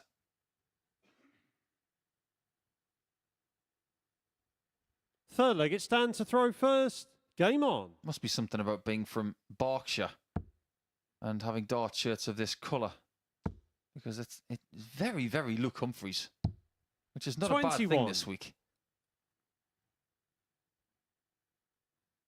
Did you see Luke Humphries' name in that draw for the German Darts Championship, Mace? Yeah, I'm sure I did. So I think it's only Gerwin Price who's decided not to play. Correct. Meaning that Ross Smith has gone up in the 100. seedings for tomorrow's GDC. Yes, the Luke Humphries will play the winner 95. of Big Boris and Ryan Joyce, who play in the opening match tomorrow afternoon. I tell you what grabs my attention about that draw. Oh, You've got Jelle Klaassen, who was here last week, is in the tournament. He's playing James Wade in the first 100. round, and the winner plays Nathan Aspinall. Yes, very nice. And even though they are three heavyweight dart players from the last 20 years, only 60. two European Tour titles have been won by all three of them. Klaassen's got none, Aspinall's got none, and Wade's only got 2. Just goes to show, unless you do your digging, you just got to figure out what people have done in certain disciplines. Well, a 58. Super Series favourite, Darryl Pilgrim, faces Jeff Smith. Chris Dobie against Lee Evans, another player well known to you, the fans here at the Super Series. 100. Now, Ciaran van Veen's in there, isn't he? Yeah, he's playing James Wilson. There could be people in that tournament who might be here next year. People who are really scrapping for their tour privileges, who might not get them back next year. 57.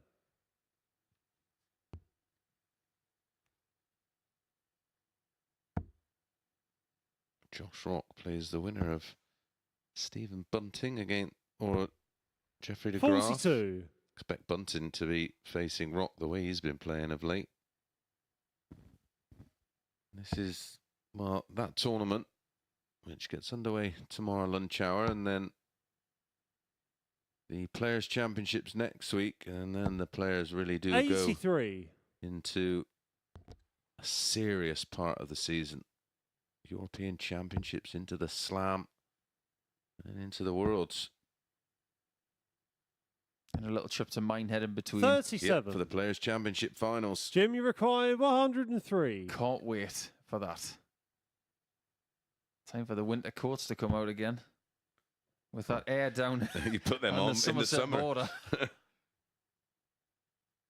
Notice they spelt Somerset with an O instead of a U. 83. Dan, you require 146. It is always wet and windy down there. Isn't it just? Is he going to stay there? Well, he did, but that one was drastically pulled left by a good half an inch. 72. And McEwan has a chance for another Jimmy break required throw. 20. Does anybody want to hold their throw in this game? I'm just throwing it out there, so to speak. And Jim's Game throwing it shot on out the there for third that leg. break. Jim McEwan. If he holds now, 3-1 will feel very familiar. Fourth leg, it's Jim to throw first. Can't Game ignore on. the fact, and we talked about it at the start of the match, the performance levels of Reed have been better than that of McEwan so far tonight.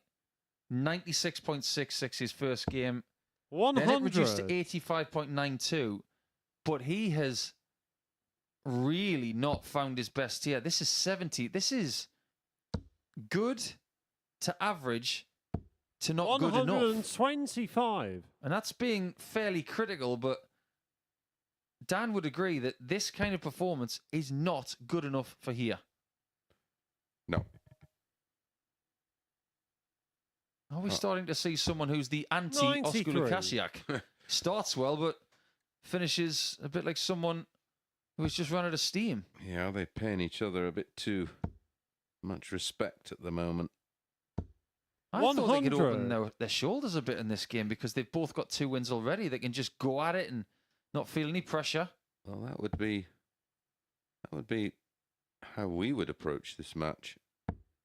I'm with you. I'd just be thinking, well, I've already done 98. what I would want to do from a minimum, and that's pick up 2 from 2. Jim plays his final game against Ciaran Teehan. 60. Dan Reed will be up against Oskar.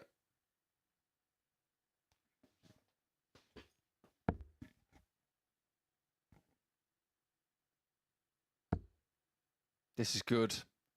He's already had a 170 approach in this match. almost gets another. 145. The best approach from 216 is a maximum, which he's not going to find.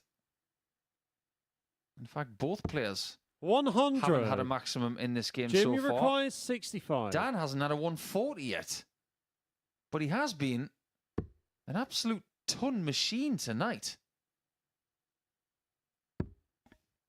That one is high and left. 25. He is constantly going high on Dan, you tops. He's require not got his range on it. 116. And Dan could find the 4th break of throw if he finds 60 and double 18.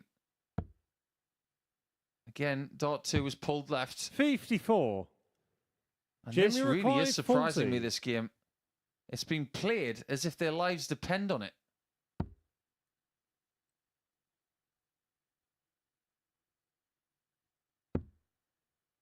That one makes it microscopically smaller. 30. Nearly the perfect. Dan, you require Adjustment. 62.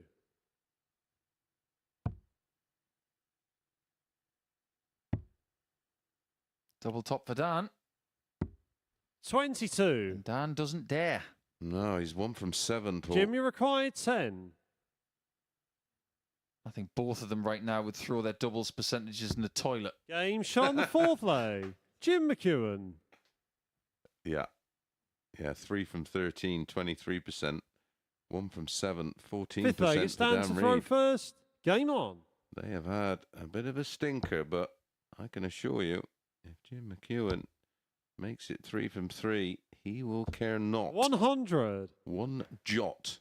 Yeah, he would love to make another Champions Week. He won week 1 of Series 2. That was at the back end of last year. In fact, that was 60. the week after you won. Yep. Because you won Series 1 week 12. Then there was the Champions Week. Then the following week, Jim won. So that was 55. almost a year ago. And Dan's win, one of his very first weeks in Southampton, that was at the start of 2022. That feels like a long time ago now. 45. I'll tell you how long ago that was. Josh Payne was still playing Yep. live league darts back then. As was Aaron Monk, 55. Graham Usher, Gian Van Veen. Things change here every single season. That's one of the best things about it. Yeah, Robert Owen, another one. Kevin Burness. 140. He could be back here next year. Richie Burnett. He could be back here next year. Connor Scott. I'm not sure he's going to be back. 140. He's got some good results under his belt this year. I think he's going to be at Alexandra Palace and he might just save his privileges. It's going to be a tight race towards the end of the year. Well, we will keep you up to date as much as we possibly can all the way through to the middle part of December before we take our Christmas break. 140. But a lot of those names, Dan, you Paul, require I'd never really heard of prior 151. to them playing in the then live league. 41. I'd really Jimmy like to know what's require going through 116. the grey matter of Dan Reed at the minute, because this must be puzzling him, this performance. Jim McEwan needed multiple match starts to get rid of Dimitri Zhukov in game 4. Game, he just needed the one this time. And the match, Jim McEwan. As far as the stats are concerned, we can put them in the bin. But as far as the win is concerned, Jim McEwan is perfect tonight, getting 3 wins from 3. He's only got 1 match left against Ciaran Teehan a little bit later on in game 8. And if he wins that, he will be Mr. Perfect here for day 1 of Group B. When we come back, it will be the 4th match of the week between Dimitri Zhukov and Oskar Lukasiak.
Welcome back to the MODUS Super Series. So before the break, Jim McEwan made it a hat-trick of victories, getting the better of Dan Reed by 4-1. He takes command of Group B. Now it's the all-Group A cash as Dimitri Zhukov takes on Oskar Lukasiak. Watching this one in the commentary box, it's Chris Mason and Paul Nicholson. Thank you, Henry.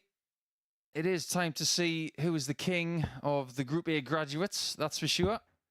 And so far this week, it has been Dimitri Zhukov who has won 2 of their 3 meetings. But the one time that Oskar did get a win, it was by 4-0. And he did improve from game 1 to game 2, did Oskar. He's got points, but Dimitri so far does not, which means that he is still under pressure to get off the mark.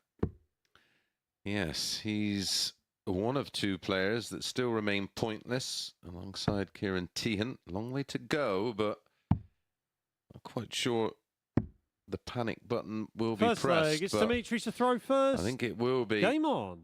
if he loses this one. But this is one of 2 games remaining for Oskar. His other one's against Dan Reed. 134. Dan Reed is a very different proposition all of a sudden, isn't he? Because after what we've seen from game 1 to game 2 to game 3, now you look at him with different eyes. 60. And Lukasiak will be eyeing him up for 2 points, no matter what happens here in this contest. But you've got to say 57. that based on what we've seen tonight already, Lukasiak could walk out of here tonight with 6 points, and Yep. it wouldn't surprise you. Yep.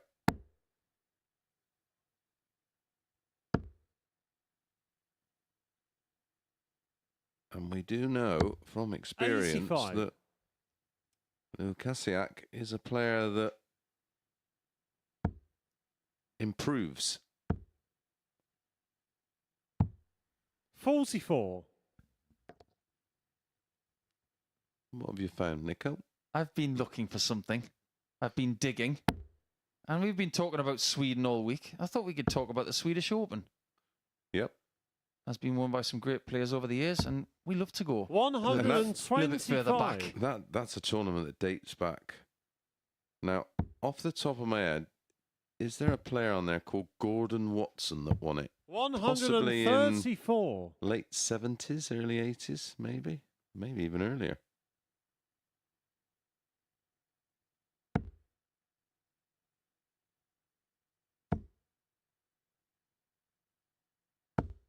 Not that I can 140. see. But, he Dimitri was in the required final in 1980. 132. There you go. He was from Bristol.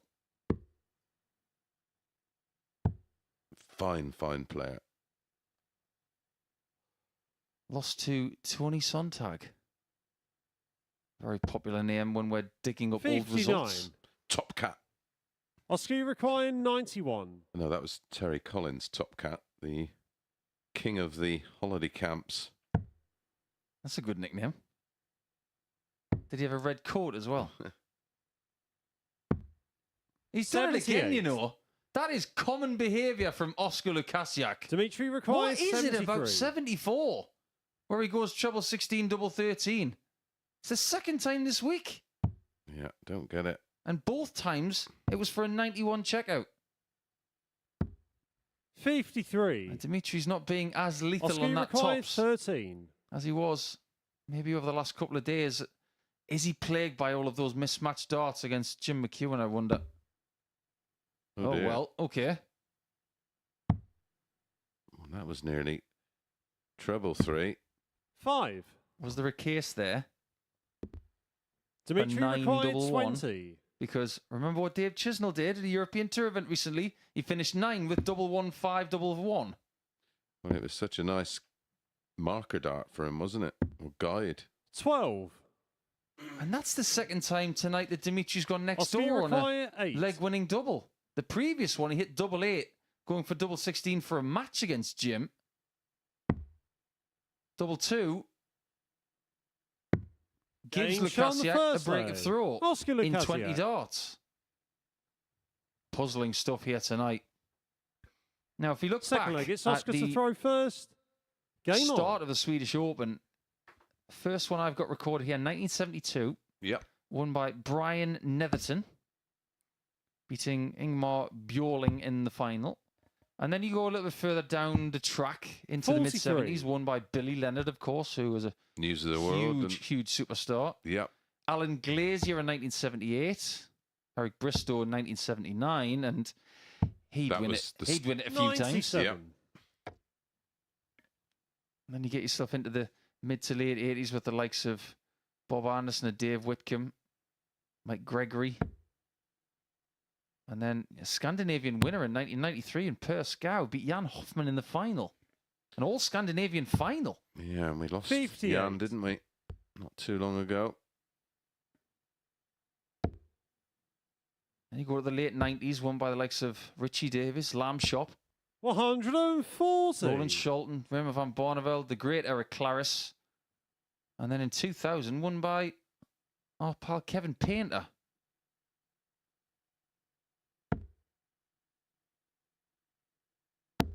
Won by a Swede in 2001. Now, was he the first Swede to win that tournament? I wonder. 140. From what I can see, it might not have been Bjorn Enqvist in 1984. Not, He's from Sweden. He was the first winner of the Swedish Open in '84. yeah, not a player that 45. I'm particularly Dimitri familiar Rakoy, with. 124. That would be an amazing question for a darts boffin. Who was the first Swede to win the Swedish Open? Bjorn Enqvist. That is a pointless answer. Yeah, definitely. That's a nice recovery there from Dimitri. Got 49 left, 94. and he's just miscounted.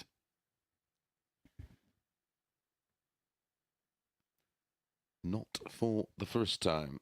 Has he been on a very similar book site to something named after a Brazilian rainforest and ordered the Jose de Souza How to Count a Darts book? 140. Dimitri Rakoy, 30. Well, follow that book and you'll win a Grand Slam one day, Dimitri. Double four.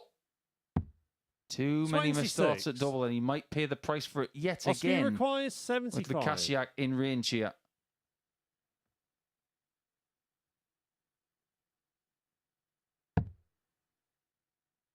We'll never know what would have happened if Dimitri had left tops, 35. but he's still got a chance on double two. Dimitri Rakoy, 4.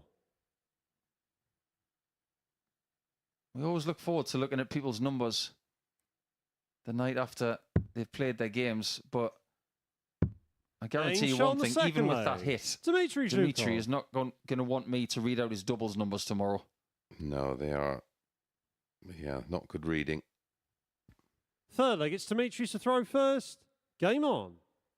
We've already done some research for tomorrow, and some of those numbers are fairly impressive. Cam Crabtree averaged 93.62 for the day today, and he started with 2 defeats. Yeah, and in those 2 defeats, there was an 89 and a 92, and yet he won his final game with a 81 and change. 134. That game was weird. Yeah, against Edams, it was a strange one. And it will be the first game a little bit later on today. 140. Dimitri was 5 perfect darts in there. That would have been so typical of him. He blows hotter and colder than Katy Perry.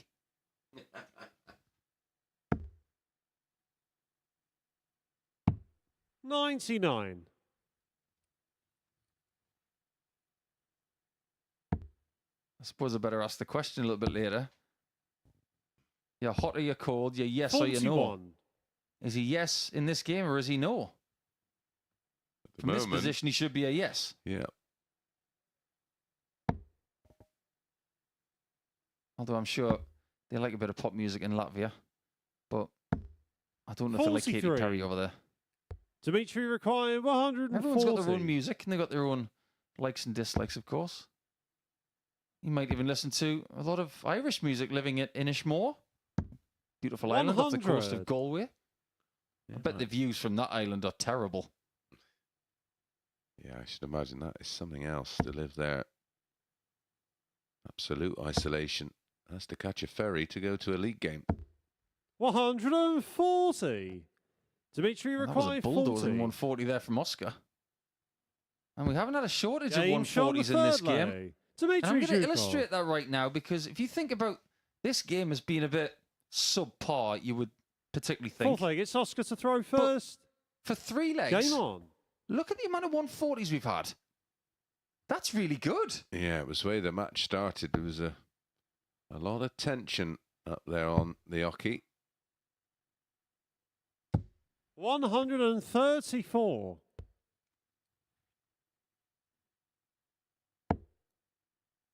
Something has definitely clicked for Dimitri in the last few 180. minutes. Because he is scoring like he's throwing hedgehogs all of a sudden. Yeah, he's found a level from absolutely nowhere. 60. By the way, there were no hedgehogs harmed in the scoring of that 180, by the way. It's a metaphor. It's a bit of a saying we have in darts. Because hedgehogs are quite spiky. 100. And if you threw one, you'd score a lot of trebles. Just for the full explanation.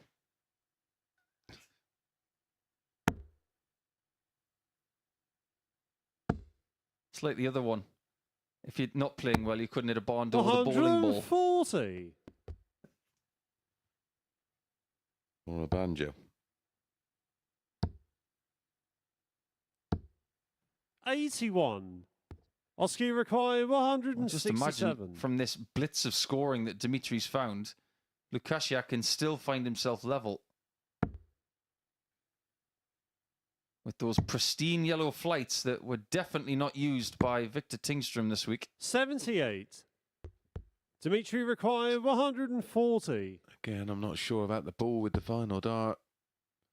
If you're at the 25, you leave 65, you're going at the ball again. You could hit the ball. 100. To leave, yeah, it's just Oskar required 15. 89.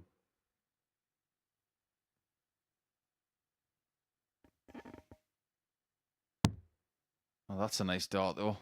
Double 16's been good to him tonight. Game It shot is on the again, foreplay. 2-2. Oskar He Lukasiak. withstands the pressure applied from Dimitri. And we now go into a game Fifth that will leg, have it's a Dimitri's to minimum throw of first. 6 legs.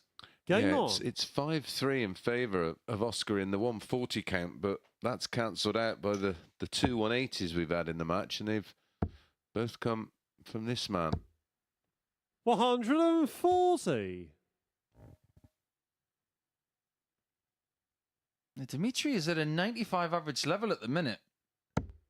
Yeah, And he's not really been there all week. Yeah, way above anything else we've seen from him, certainly tonight. His 53. averages tonight have been 82.76. No, my apologies. 81.98 and 81. Exactly. So he's averaging 100. prior to this 81.5. Well, he's 14 points above that. I said to you a little bit earlier that these two coming into Group B, they were 0.06 apart in average for the week. Coming into tonight. 100. So by virtue of that, they're both playing above what they've done all week long. Dimitri, far greater than that. 60. And they are playing catch-up. I know that Lukasiak is currently in 3rd position, but it's not a comfortable 3rd position by any means, because if he loses this game to the Latvian, he'll be caught. 94. This is why this is my favourite group of the week, because it's a little bit shorter and it just tests the players 81. about pressure in a more concentrated sense.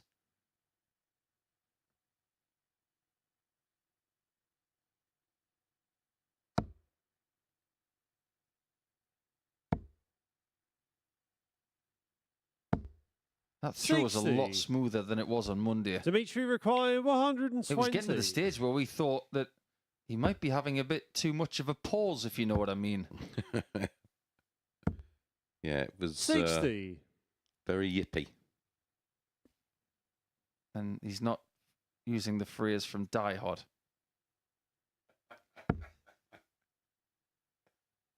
I like it. Needs the treble just to put a little bit of 96. pressure. Dimitri on the requires 60. 60. He's 2 from 9, Dimitri, on the doubles. Double top has had a few issues on this one. Apart from a lovely 120 finish earlier tonight. 40. You can see that the darts are going in Oskar at different requiring angles, 98. which means they're not being thrown exactly the same as others. Now, Lukasiak has won a match on double 19 this week against Jim Long. He's not going to need double 19. In fact, he went for 60 and double 9. 58. Yeah, I don't mind that play. Dimitri required 20.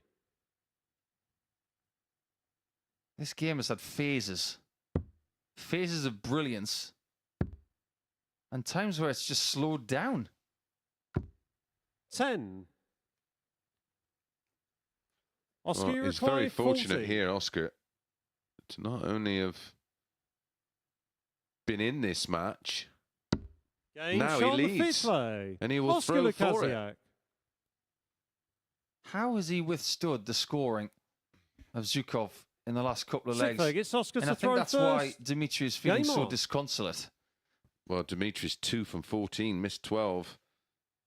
Oskar 3 from 8, he's only missed 5. For the night, Dimitri is 100. 5 doubles from 35.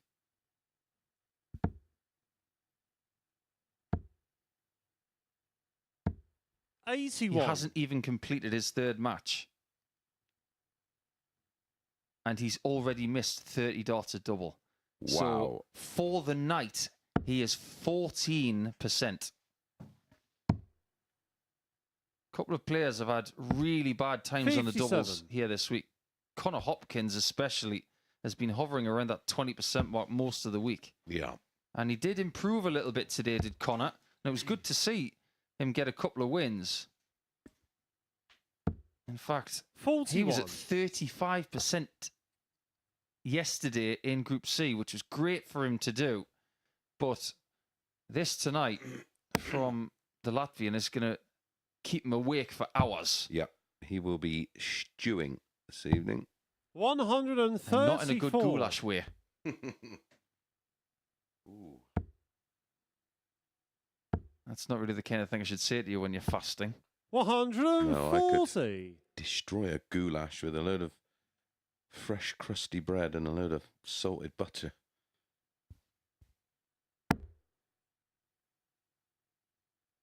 My stomach just twinged. Even at this time 58. of night. That sounds wonderful. Even cooked over an open fire as well, doing it that way. I think you've just made up my mind what I'm going to make on Sunday. Yeah, you were Oskar required contemplating what was going to be on the 152. menu for Sunday. Yeah, I'll have to do some goulash then.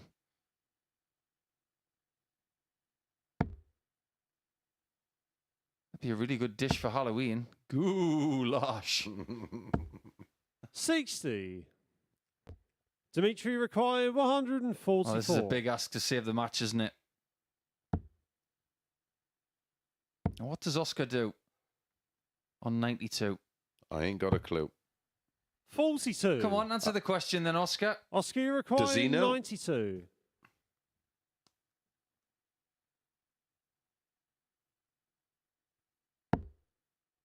I think he's going to stay there. The right call. Absolutely. Double six. 86. Very good try.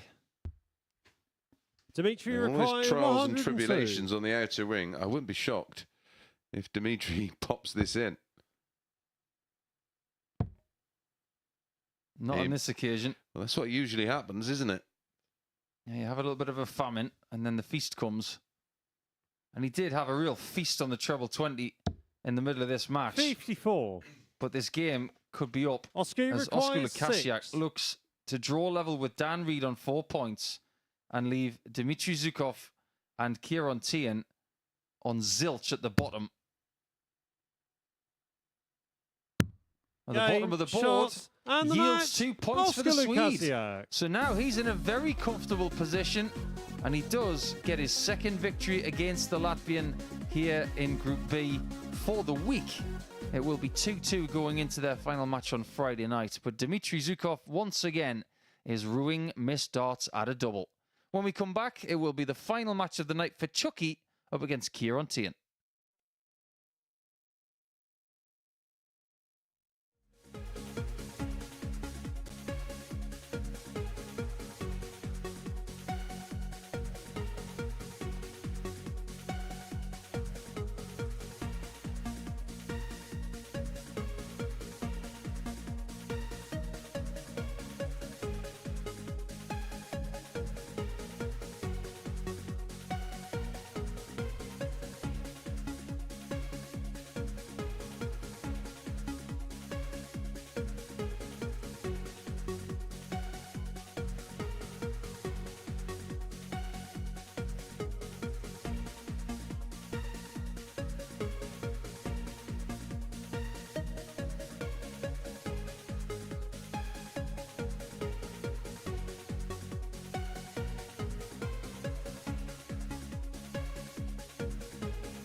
Thank you for joining us once again.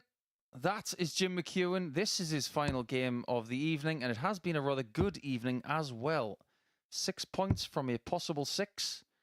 Is he going to make it the perfect 8 and do what Jared Cole did a couple of weeks ago in having a really good Thursday? Well, we're into Friday morning now, and Chucky would love to dispose of Hightower from Cork, who so far has come up pointless, but does feature in 2 of the First last leg, it's Jim to 3 throw matches. first. Game on. Yeah, only 2 players so far without a point. One of them's Dimitri. The other one is Ciaran, as you mentioned. Jim will begin to feel like he can do no wrong. 96. He's not played particularly poorly and not played particularly well, but what he has done is taken every 140. opportunity that's been offered to him. I think he's got the best draw tonight as well. He's got that lovely rhythm of games coming his way, where he starts in game 2, finishes in game 8, so his night is condensed. 80. Well, he almost got a double Robin Hood there. Just goes to show how sharp his points are. Don't get in the way of those. But he has that lovely 100. rhythm of games where it's game on, game off, game on, game off. And he's got something that other players don't have. For instance, Teehan played in game 5 and then had to wait 2 games to play again, 42. which is a very different rhythm.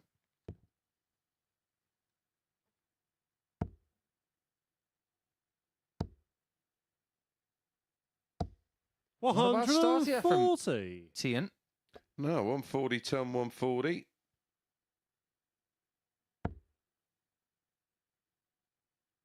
He's probably wondering to himself, what kind of pressure am I really under now? Because 100. Ciaran, you require with 121. Lukasiak on 4 points, Reid on 4 points, and McEwan on 6. It's now up to Teehan and Zhukov to try and make inroads, and that's the ideal way to do it. Well, ultimately, Nico, he can rescue the situation if he wins. We seen it Second from leg, it's Cam Ciaran to Crabtree throw today, first. didn't we? He Game on. lost his opening 2 games. He was favourite to win the group, and we were concerned. His response was to win his final 3. Well, Ciaran could well win his final 2. I think this is the tougher of the 2 games against Jim McEwan. He faces Dimitri, who will be under it if Teehan can win this one. 100. Because if he doesn't beat Teehan, he will be pointless for the night. To follow this one, Oscar's facing Dan Reid, who will 24. need to put right that performance against Jim McEwan a little earlier. We spoke with Andy Bolton last week as well, and how he said he struggled to adjust from the daytime play in Group A to the nighttime play 100. in Group B. However, it didn't deter him from winning the group. At the minute, Chucky is very comfortable doing this, but I think of all of the players in this group, 137. I think it's Teehan who is probably going to be the most comfortable coming into this. Because you and I both know, Mace, that when you go to Ireland and you do an exhibition, it probably doesn't start at 1 o'clock in the morning. 96. Yeah, it's grand. Don't worry about it. I remember doing one and turning up with Russ Brace, setting all the gear up. About 7:30, 8:15. I'm looking at the landlord thinking, oh, geez, there's 100. no one in. And I went over and, you did advertise it? Yeah. Don't worry about it. 8:30 and 9 o'clock. I had 2 people in. I'm thinking, oh no, this is an absolute disaster. And he's chuckling away to himself. By about 10 o'clock, you couldn't move in there. 130. Unfortunately, Ciaran, you require I tried 100. to consume my body weight by this time in Magnus. Yeah, we were still playing at 1:30 in the morning. Not a worry in the world. 60. What a chance that was for 2-0. Jim, you require 75. Got out of the traps in this one like a prize greyhound. And Jim McEwan might have a Street Fighter moment here.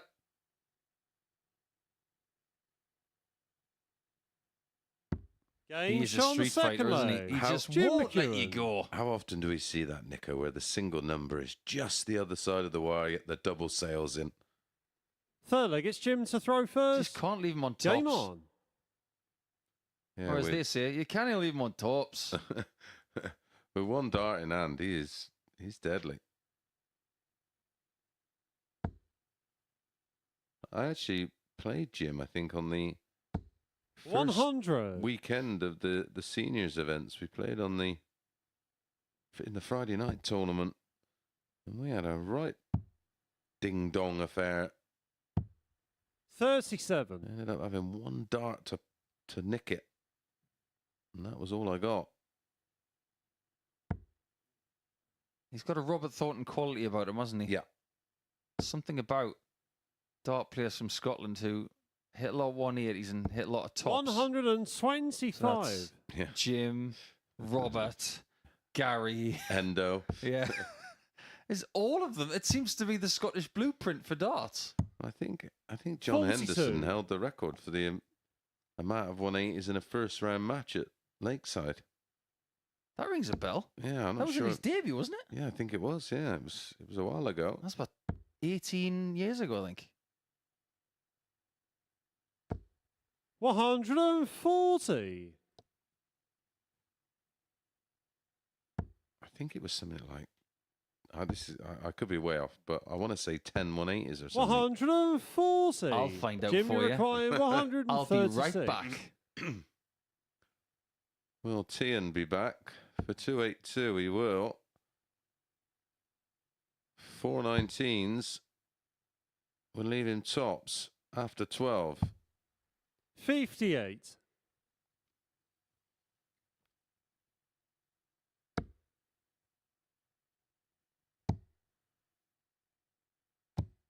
$96.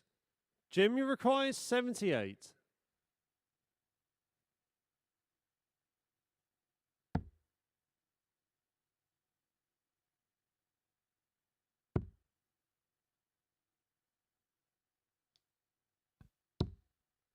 Game Well, shot we've got on a the result third in leg. leg 3. Jim McEwan. McEwan has hit double 12 for a 2-1 lead after that blistering start from Fourth leg, Ciaran it's Ciaran to Teehan. throw first. Now, Mr. Game on. Mason, I have got to tip my hat to you because back at the 2005 Lakeside, I was right at 18 years ago, you by the were. way. Bang on. 76. John Henderson lost 3 sets to 2 to Martin Adams and hit 12 maximums in that game. Wow. 12. Yeah, 3-2, 3-2, 3-2, 3-1, 4-2 in the last set. 180. Went to extra time. And is that our first max for Jim tonight?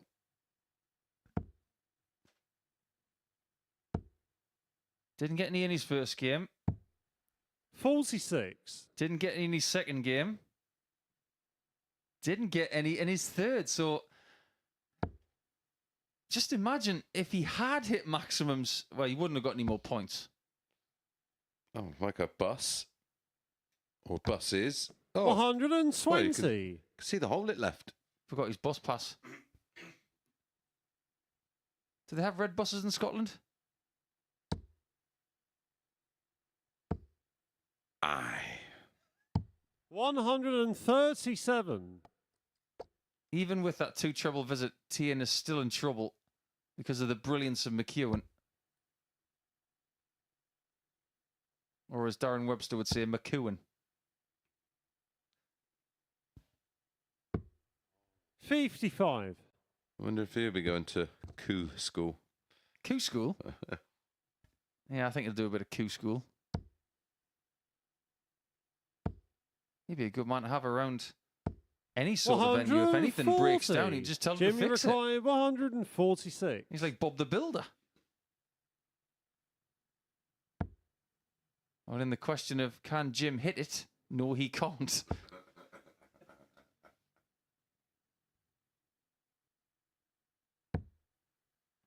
90. Ciaran, you require 102. Come on, Ciaran, you got to make a fist of this, otherwise things are going to get away from you, and you might be playing for 2 points in the last match of the night to make sure you're not bottom of the table. And McEwan's going to get another 2 darts 54. at tops by the looks of it. Jim, you require 56.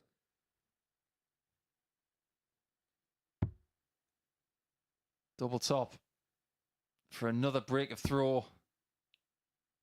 It's been his friend. Game shot on the 4th leg. Darts Jim friends. McEwan. Tops and Jim, and 3-1 it is. He is 1 leg away from an 5th leg, it's ideal Jim to throw start first. to his campaign in week Game 10. on. I think Ciaran is so dizzy from this game, he thought he had the throw there. Jim is right in the zone.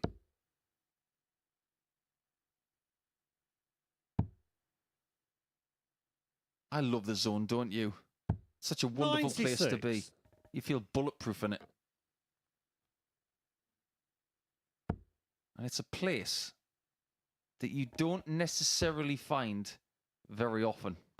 No, I 45. I did have did a fair few times where I felt exactly like that, and like you say, it's a feeling of just absolute euphoria and control, and just that the mentality 60. that you feel at those times. It is literally, it is remarkable. You think about some of the greatest performances in sport in the history of mankind and womankind, of course. And 180. you can talk about some of the greatest ones, and they don't even remember what they did because they were so zoned for it. I mean, Michael Johnson in 1996 at the Olympics, that was that like the one somebody else was doing it. Was that the one where he did the double? Yeah, when he got that 200-meter record and the 400-meter double as well, you just think that is the epitome of timing everything 77. over the 4-year period to the second. And you can only dream of being in the zone that much. Yeah, I spoke to snooker players who, specifically Mark Selby, and sort of discussed a final with him, or a match that he was involved in that I'd watched, and I was like, "What did you think?" He said, "Unless I watch it back, I can't really remember any of that. I'm just so in that moment." 139. That is a beautiful visit Jim, from you Ciaran require Teehan. 150. He's averaging nearly 99 here, Nico. And he might lose after this visit. Well, he can't leave tops. Ooh. Well, Teehan is very tall, and he's going to throw a normal dart at the single 20, but this is one of those moments where, for someone of his height, he could really use a flat dart. Otherwise, the single might be right in his road. 49. He's reduced Ciaran, to you just require 3 60. darts to the double in the match so far. He started with a 12 darter with a 1-2-1 finish. Oh, well, at least that dart's not in the way of tops. 20. Jim, you require 66. It's going to be treble 10. Finds it. Match start at double 18. Can't ask for a much better guide. 30. Maybe it wasn't close enough. Ciaran, you require 40. Just to break back and keep this match alive.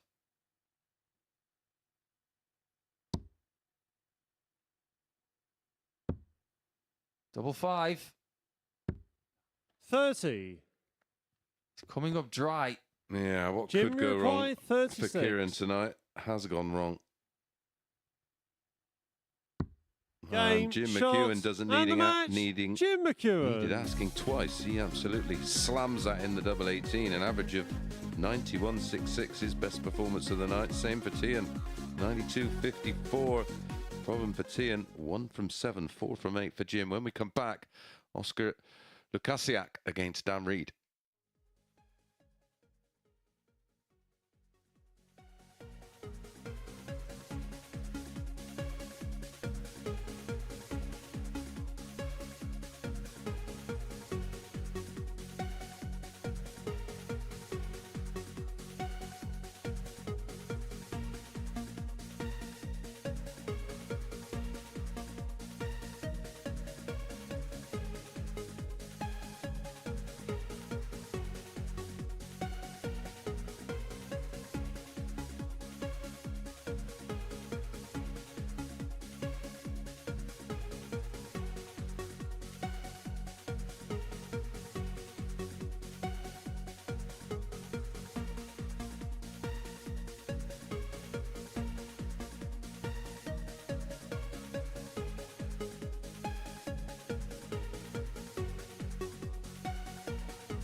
Let's get cracking with game number 9 then, as Dan Reid will finish up his campaign tonight against Oskar Lukasiak.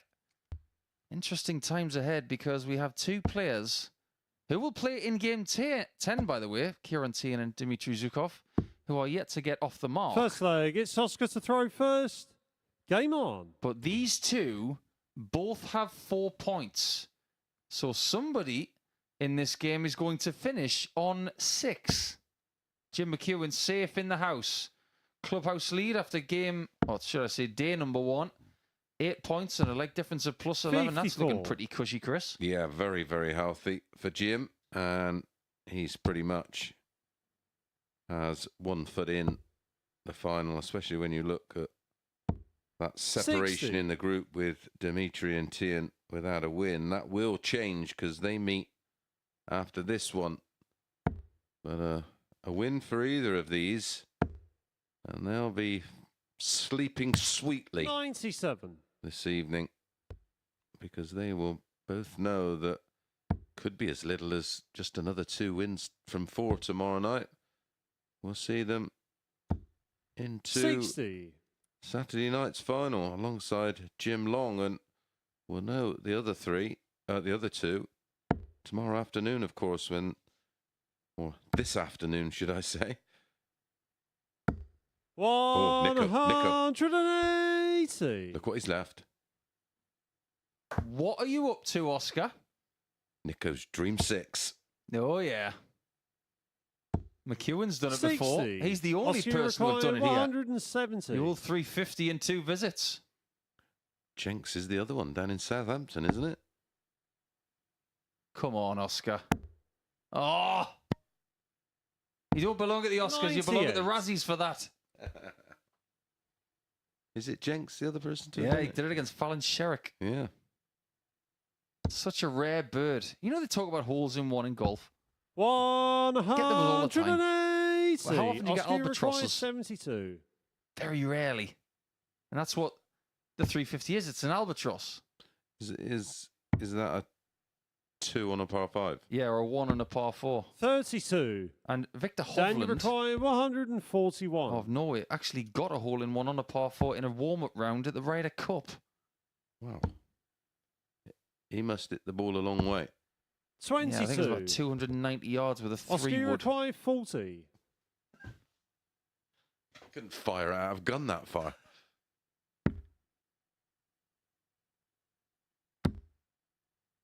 Getting there on tops.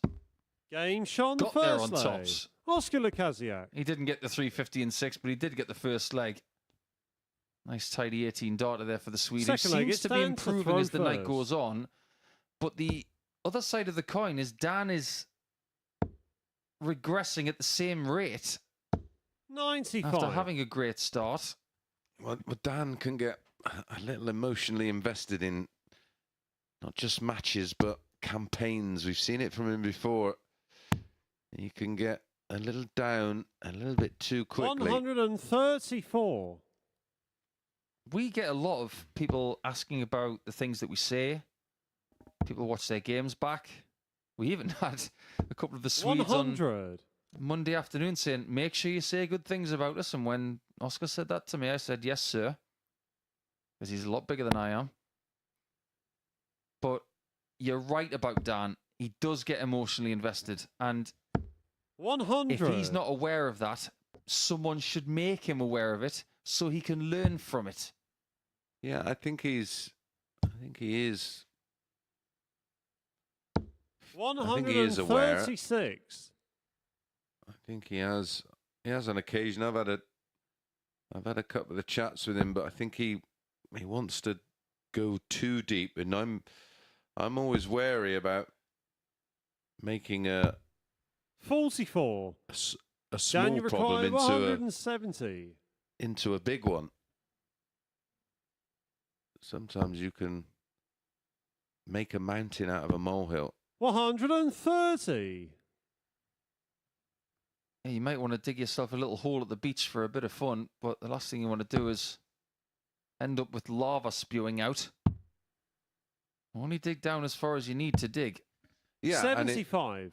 And it's exactly Dan, that. you require 40. I've said to him, look, mate, just keep doing what you're doing. Just don't get down too quickly and negative too quickly. Game shot on the That second looks a leg. little bit better. Dan Reed. I was worried in this game because the rate of Regression. Third leg, it's Oskar to throw decreasing in first. performance tonight. Game I mean, on. it was quite alarming from 96 to 85 to 72. It's almost a pattern. Yeah. I mean, if you believe in patterns like that, he was going to average 60 58. in this game. It doesn't look like that's going to happen. No. He's closer to averaging 60 with 2 darts. 57. That's much better.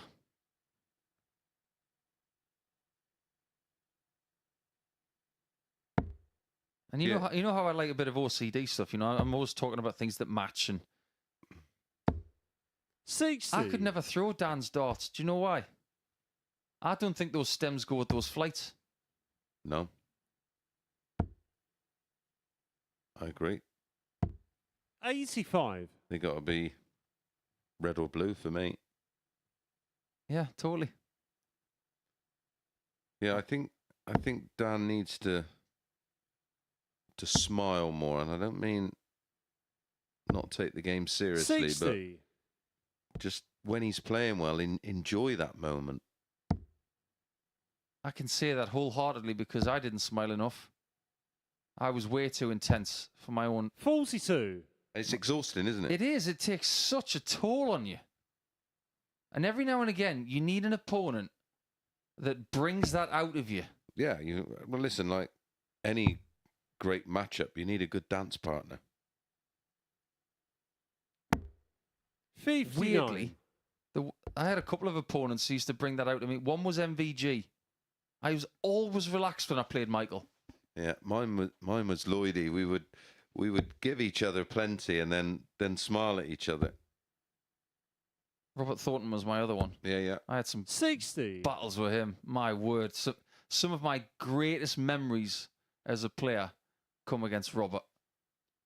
Yeah, I had some great ones against a very young Adrian Lewis. 44. Not even old now. No, exactly. 100. Steady. Me and Manley had a fair few volatile battles over the years. Yeah, I'm kind of glad that me and Peter only brushed shoulders once on tour.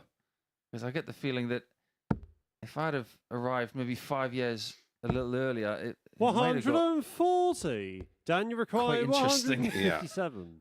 He wasn't hard to fall out with, let's put it that way. But he was very 60. smart with the way he used to annoy you because he did Oskar, it you with a require smile. 80. I can't believe the time I played him in Coventry and he stood so close to the hockey when it was my throw. And I couldn't tell him to get out the way. So I just beat him instead. Ooh, double 10. Game shot on the Beautiful. third leg. Thump. Oskar Lukasiak. Right into the double 10. Right in the almost- heart of the double 10. Almost like he was dropping Thor's hammer on double 10 there. Fourth leg, That it really stands was to a throw thump, wasn't it? first. I wonder what kind of music Oskar listens to if he's getting ready 60. for a game of darts. He might not be one of those players who actually listens to music. Some people just like to speak to people and have the actual noise of the practice room in their ears as opposed to Yeah, it was shutting everything out. my pet hate. That sort of 43. was introduced sort of the back end of my career, and the practice room used to be such a hub of laughter and banter, and then you just have people 100. in their own little cocoon, isolated away. I was someone who would get the earphones in for the last hour, but the first 2 or 3 hours it was 100. speak, and it was a really good way of relieving pressure Yeah. from yourself by actually speaking to somebody else. Yep, absolutely. And understanding that everybody in there was 100. a bit edgy. And laughing, like we've said before, it's the best medicine to release stress. Scientifically. 135. Still good darts from Lukasiak, who is causing Reed a bit of a headache here with their last game of this Group B session. What's going to be frustrating for Reed is he'll be fully aware of the level that this particular match is being played at, and he'll be thinking, I should be winning games like this. You get a feeling, don't you, of what kind of game it is. And they're horrible. 134. Daniel McEwan, 101. Is there a risk of him trying too hard at this stage? He does get a shot at double 12 for 2-2. 89. But now Lukasiak Oskar has require 89. two choices here. It's hit the 57 and go for the 16s, or guarantee the bull. He does guarantee the bull. 58. Fancied him for that. Daniel required 12. Game shot on the fourth lay. Dan Reed. Lukasiak does not get a shot at 31. So this is a pretty fair result from what we've seen tonight. They've got fifth leg. It's Oskar to throw even first. amount of points. Game on. They're not that far apart in legs one as well. Only one leg difference. Not a lot in the averages. 83, 81 Reed, 82, 95 for Lukasiak. Are you up on Swedish cuisine? 60. Do you like a bit of Swedish food? I'm allergic to fish, and it's very fishy. Yeah, you're absolutely right. They like a bit of herring and 140. Yeah, and a lot of the fish that really smells. oh, surströmming. Yes. Yeah, Magnus told me all about that stuff. 180. I can't smell it, never mind eat it. It makes me gag. Apparently, it smells worse than a durian fruit, which is 140. actually illegal in some countries.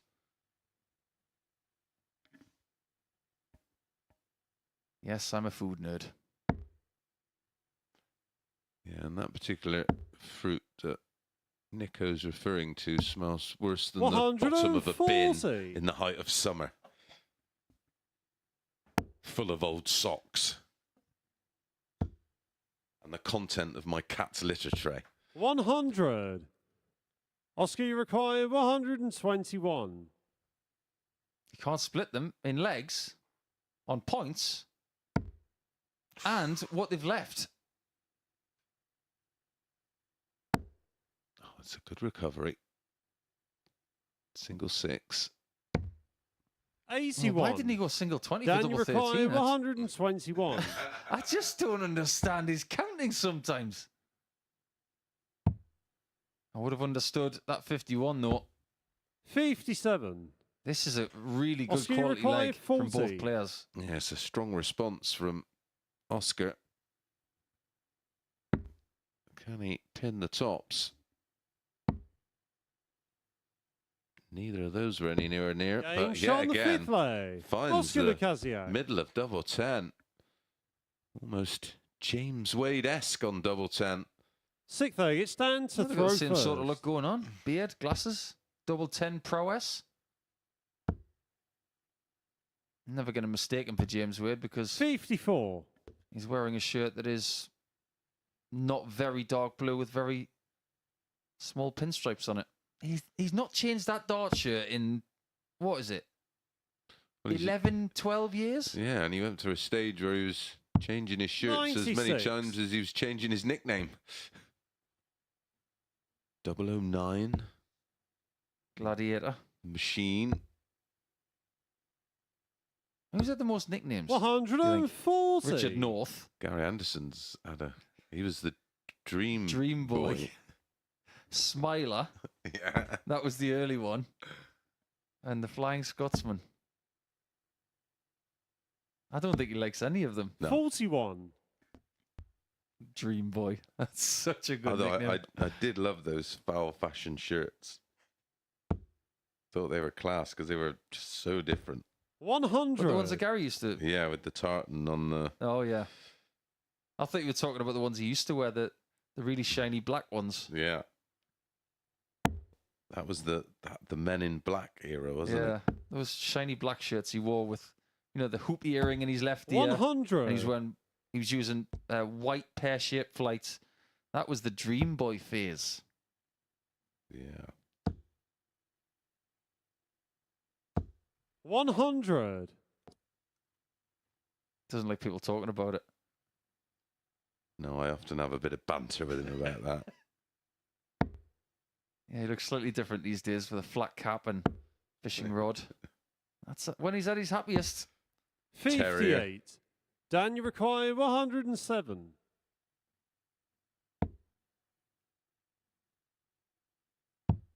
Yeah, she has one of those enormous Great Danes. 47. And one of them water dog things. God, some lovely animals. Great Danes are incredible animals. They're so timid. And bonkers. Make a really good mascot for the Super Series. 140. Dan, you require 60. Got to hit this, Dan. You don't need me to tell you. Game shot Well the done. 6th leg. Dan Reed. If you look at his surname, it's an anagram for dare. Or dear. 7th and final leg. It's Oskar to throw So, first. dear Dan, Game on. you want to win 4-3, don't you? And don't you dare miss. Well, Dan Dare was an old comic, wasn't it? Way back. Make a good nickname, that. Dan Dare.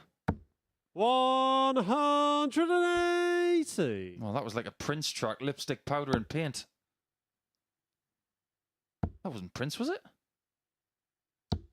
140. Anyway. I'm still trying to see if there's anything we could make out of Lukasiak.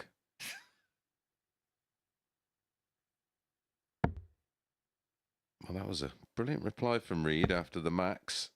Well, it's got the same sort of sound as Alexander Isak, which has got my vote. One of the Newcastle 41. United strikers. He's my favourite Swede at the minute. He's wonderful. Well, Oskar, obviously, it's got to do something with the Academy Awards. 85. It's got to have the golden statue on the back of his shirt. He's almost got the right kind of colour. Watch himself here. Any mistake? 140. Wow. In half, as they say. Getting very close to one of his best performances of the week. 45. Statistically, Oskar he probably require won't get there. 140. but judging by the importance of the 2 points that he's about to pick up, if he can convert 140 and 6, this will probably feel like his best performance, considering the pressure he's under to hold. Yeah, and the 60. constant pressure in the match to hold. He's not over the line yet, though. Dan Reed could still pinch this. Well, Reed's not really giving him any breathing space, and if 140 here, 140. yeah, and he doesn't give him any breathing space on the 80. Great Oskar turn. require 80. I really thought he was going to go 19s there. Worst case scenario, 1-3-2, but he was aggressive and it paid off. Here's the thing about this shot. It's one dart at tops. 60. He misses that. And double 10's been getting him out of jail in Dan, this you game. require 91. He might not get a shot at it. He's going aggressive.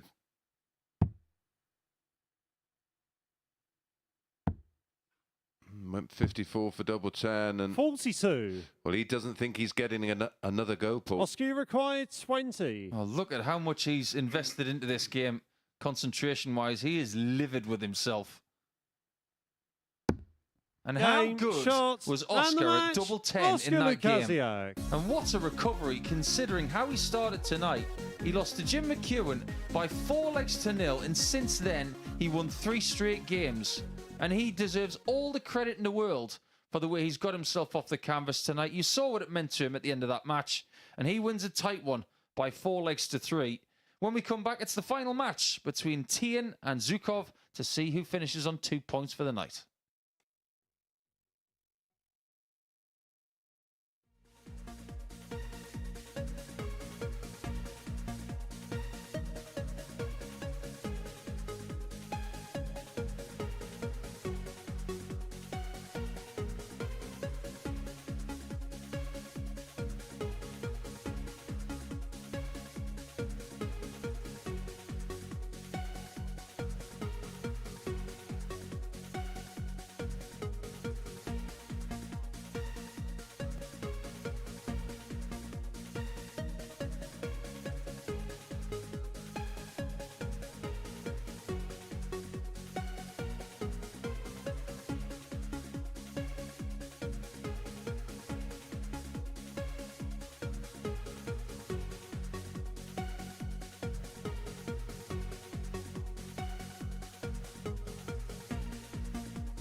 Welcome back to our final match of the opening session in Group A. And our final game, we'll see the two players occupying First leg, it's Ciaran to throw position first. 4 and 5. So Game the on. foot of the table, both without a win. So the winner will occupy 4th position overnight and feel like they're, well, 41. in the group.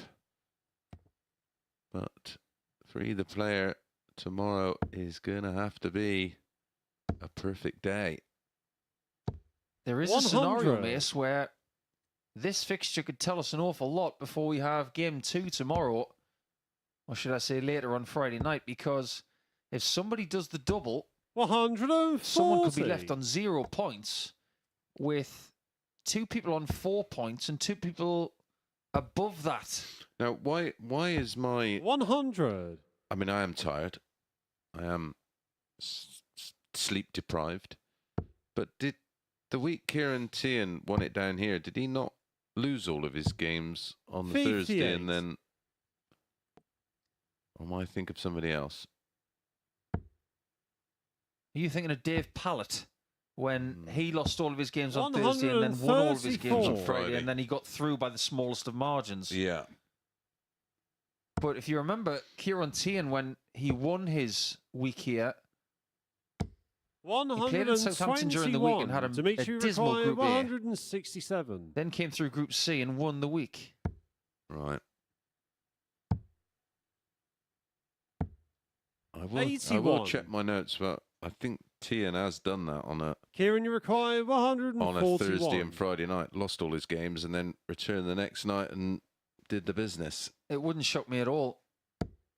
We've seen so many people struggle over one day, but then turn up and feel like somebody else. 65. Well, player we're going to see next week did Dimitri it, didn't he? require James Richardson. 86. Lost all 5, won all 5, lost all 5.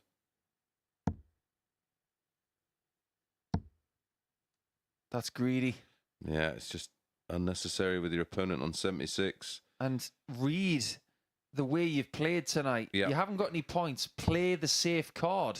38. Give Ciaran, you yourself require an 76. opportunity.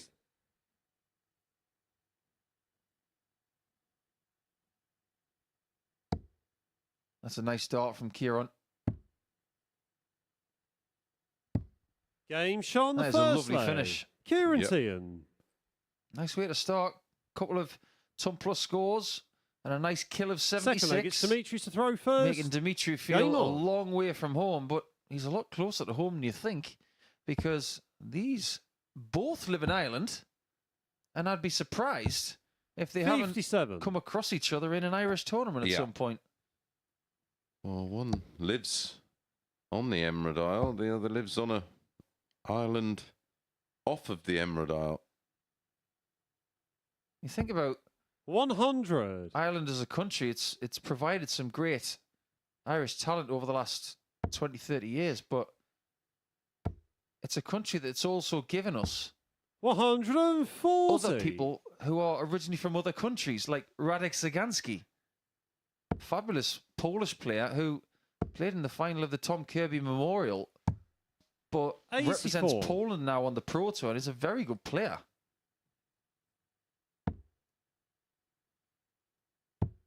Yeah, for a very small country, they've 95. produced some incredible sporting talent over the years, and a lot of talent, especially when you talk about Gaelic football and hurling, that a lot of people won't be familiar with, but footballers, 140. lots of fighters, Yeah, you could even talk about the Gaelic footballers who have... snooker players. Yeah, the Gaelic footballers have transcended their sport and actually moved into Australian rules 28. football.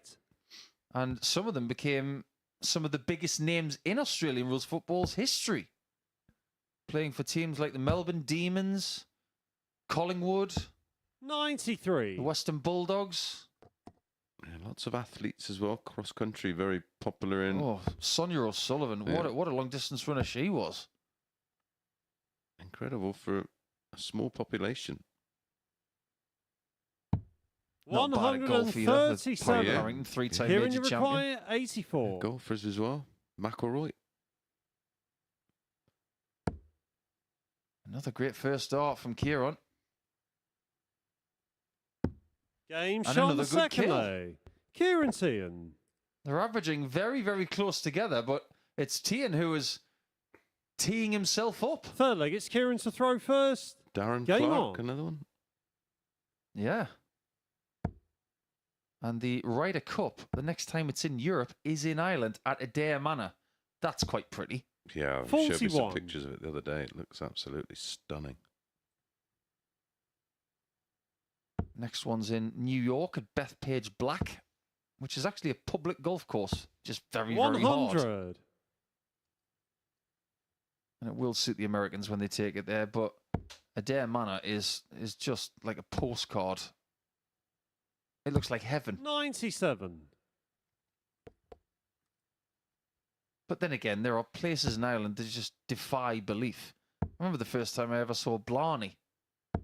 Looking around 81. thinking, this place is genuinely heavenly. Yeah, I did an exhibition in a pub around the corner from where, well, the castle that Brad Pitt got married in. 100. Wow, what a place that was.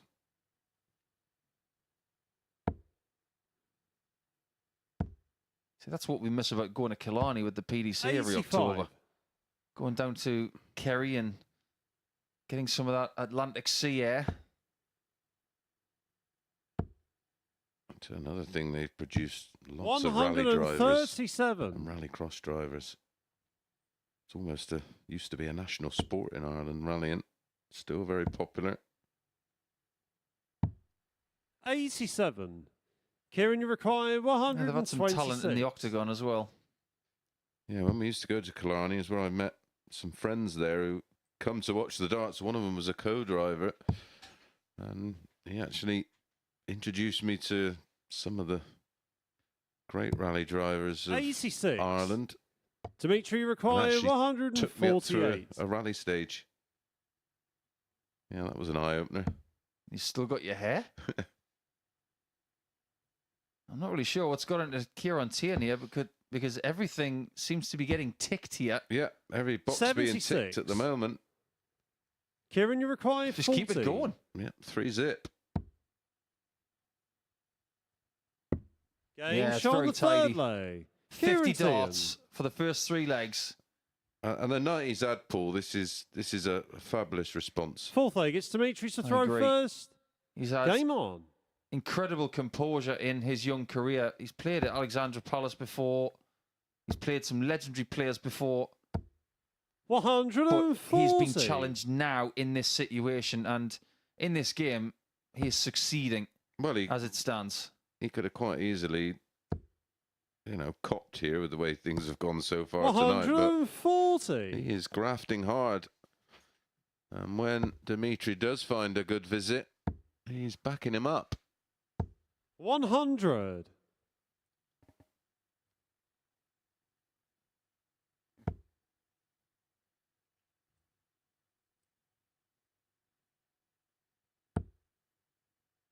May come for cover. Yeah, finds the 67. 57, so rescues the situation. Only 33 behind plus these on the Dimitri throw. Well, that was risky. 134.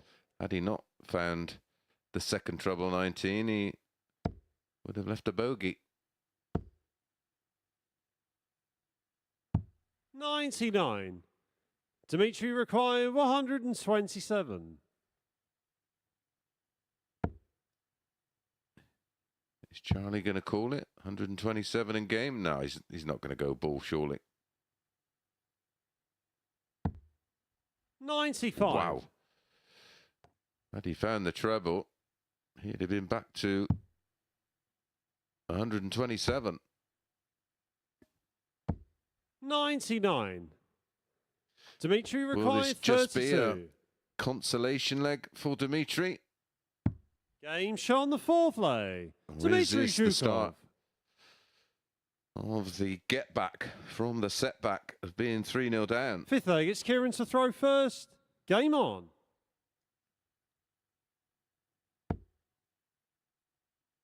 And up until that point, Teehan had it all his 85. own way. In fact, That dart at double 16 was the first dart at a double that Dimitri has had in this match. 58.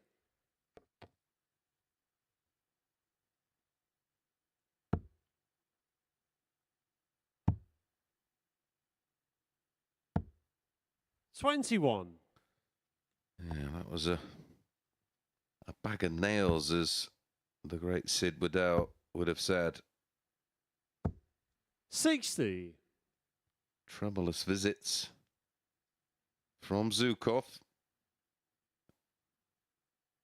He's allowing Teehan to get away with that poor turn of 21.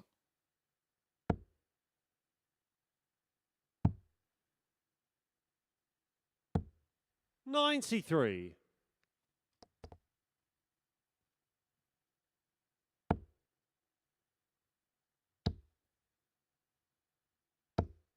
$140. Now, Ciaran Teehan has to produce one. May run to treble 20 now. Yeah, another one of those. Leaves 164. Good thinking.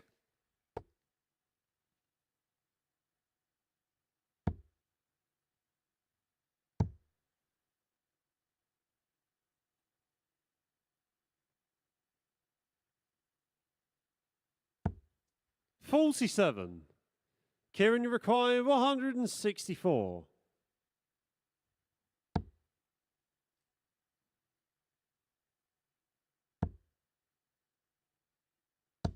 $83. Oh, he is rescuing the situation with the final dart on a few occasions so far in this leg. Dimitri. And he's going to leave it handy. So now there is pressure on the 81. Ciaran, you require 81. Yeah, double 12, 2 in hand. Only Game, needs the shot, one, and a and the very, match. very tidy Teehan. performance from Ciaran Teehan, and he does eventually get 2 points on the board. 91.48 is average. Credit to Dimitri. He averaged 93.9, but ultimately a scoring average, as he only had one dart at a double. So Jim McEwan, he tops the table, 4 from 4 on 8 points. Lukasiak, after a terrible start, reeled off 3 on the spin to hold position 2. Dan Reed in 3rd. Teehan now in 4th, and Dimitri on nil points is at the foot of the table. Let's have a quick roundup with the boys up on the balcony. Yeah, thank you very much, Chris. Paul Nicholson alongside me up here on the balcony to assess what we've seen this evening. And, well, Jim McEwan, the dominant player throughout. Yeah, it was a pretty good night for Jim, wasn't it? Everything seemed to go his way. He did have match darts against him, against Dimitri, but fortunately for him, he found enough in the tank to get what could be a brilliant start to a week where he could get another weekly title. But you've got to give him credit for getting the 4 wins from 4. Well, these are the moments that won him those respective matches, and, well, that double 5 has been a real friend to him tonight. You're going to see Jim on tops, 10s and 5s a lot. Hopefully, for his sake, not on 5s as much. But if there has been a double tonight that's come to his aid, it has been double 5. That's a sign of missing other shots. But he was given too many shots by other players. And he was, well, okay, he had that one moment where he was struggling on the doubles, but when he got the opportunity, he was clinical. He was granite, typical Scottish player, I suppose. Yeah, very much so. I think he just didn't show any signs of stress tonight. He was ready for the challenge. He had plenty of energy, and having 8 points in the tank, he knows that if he wins 1 or 2 games tomorrow, he's going to be in a very comfortable position ahead of Saturday. Well, let's have a look then and see how let's have a look at the results first and foremost from tonight's action. And I suppose the other real story this evening is Oskar Lukasiak. Well, he lost his first game 4-0 and then came back and won the other 3. We don't associate Oskar with starting well. That has happened again tonight, but he has sprung into action a lot quicker than he did in Group A, and he needed to do that. If you look at his reaction when he wins his final match there, you can see how much it meant to him. He didn't want to be labelled as a slow starter who didn't get out of the blocks all night long. He's now on 6 points. He's part of the equation, and he's a couple of wins away from Saturday night, potentially.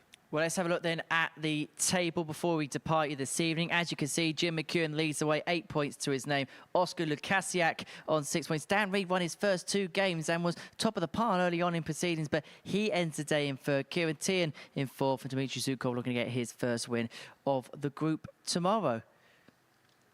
Well, Friday is the final day, but we're going to stay another day, aren't we, here at the Super Series? Is that an E17 joke? Possibly. It's a bit early. Yeah. I won't wear this again, I promise. Right. No, Backstreet Boys won it back. Right, we're going to be back tomorrow, 1 o'clock, and we quite like it that way, don't we? Yeah, we do. We love Friday because it means that we can see who is going to be playing against Jim Long on Saturday night, and it could be another Jim, of course. It most certainly, well, it could well be. Jim McEwan 1 win away. We'll see you tomorrow at 1 o'clock. But as far as Group B is concerned, well, Chucky chucked the darts in the way that Chucky likes to chuck the darts. See you tomorrow.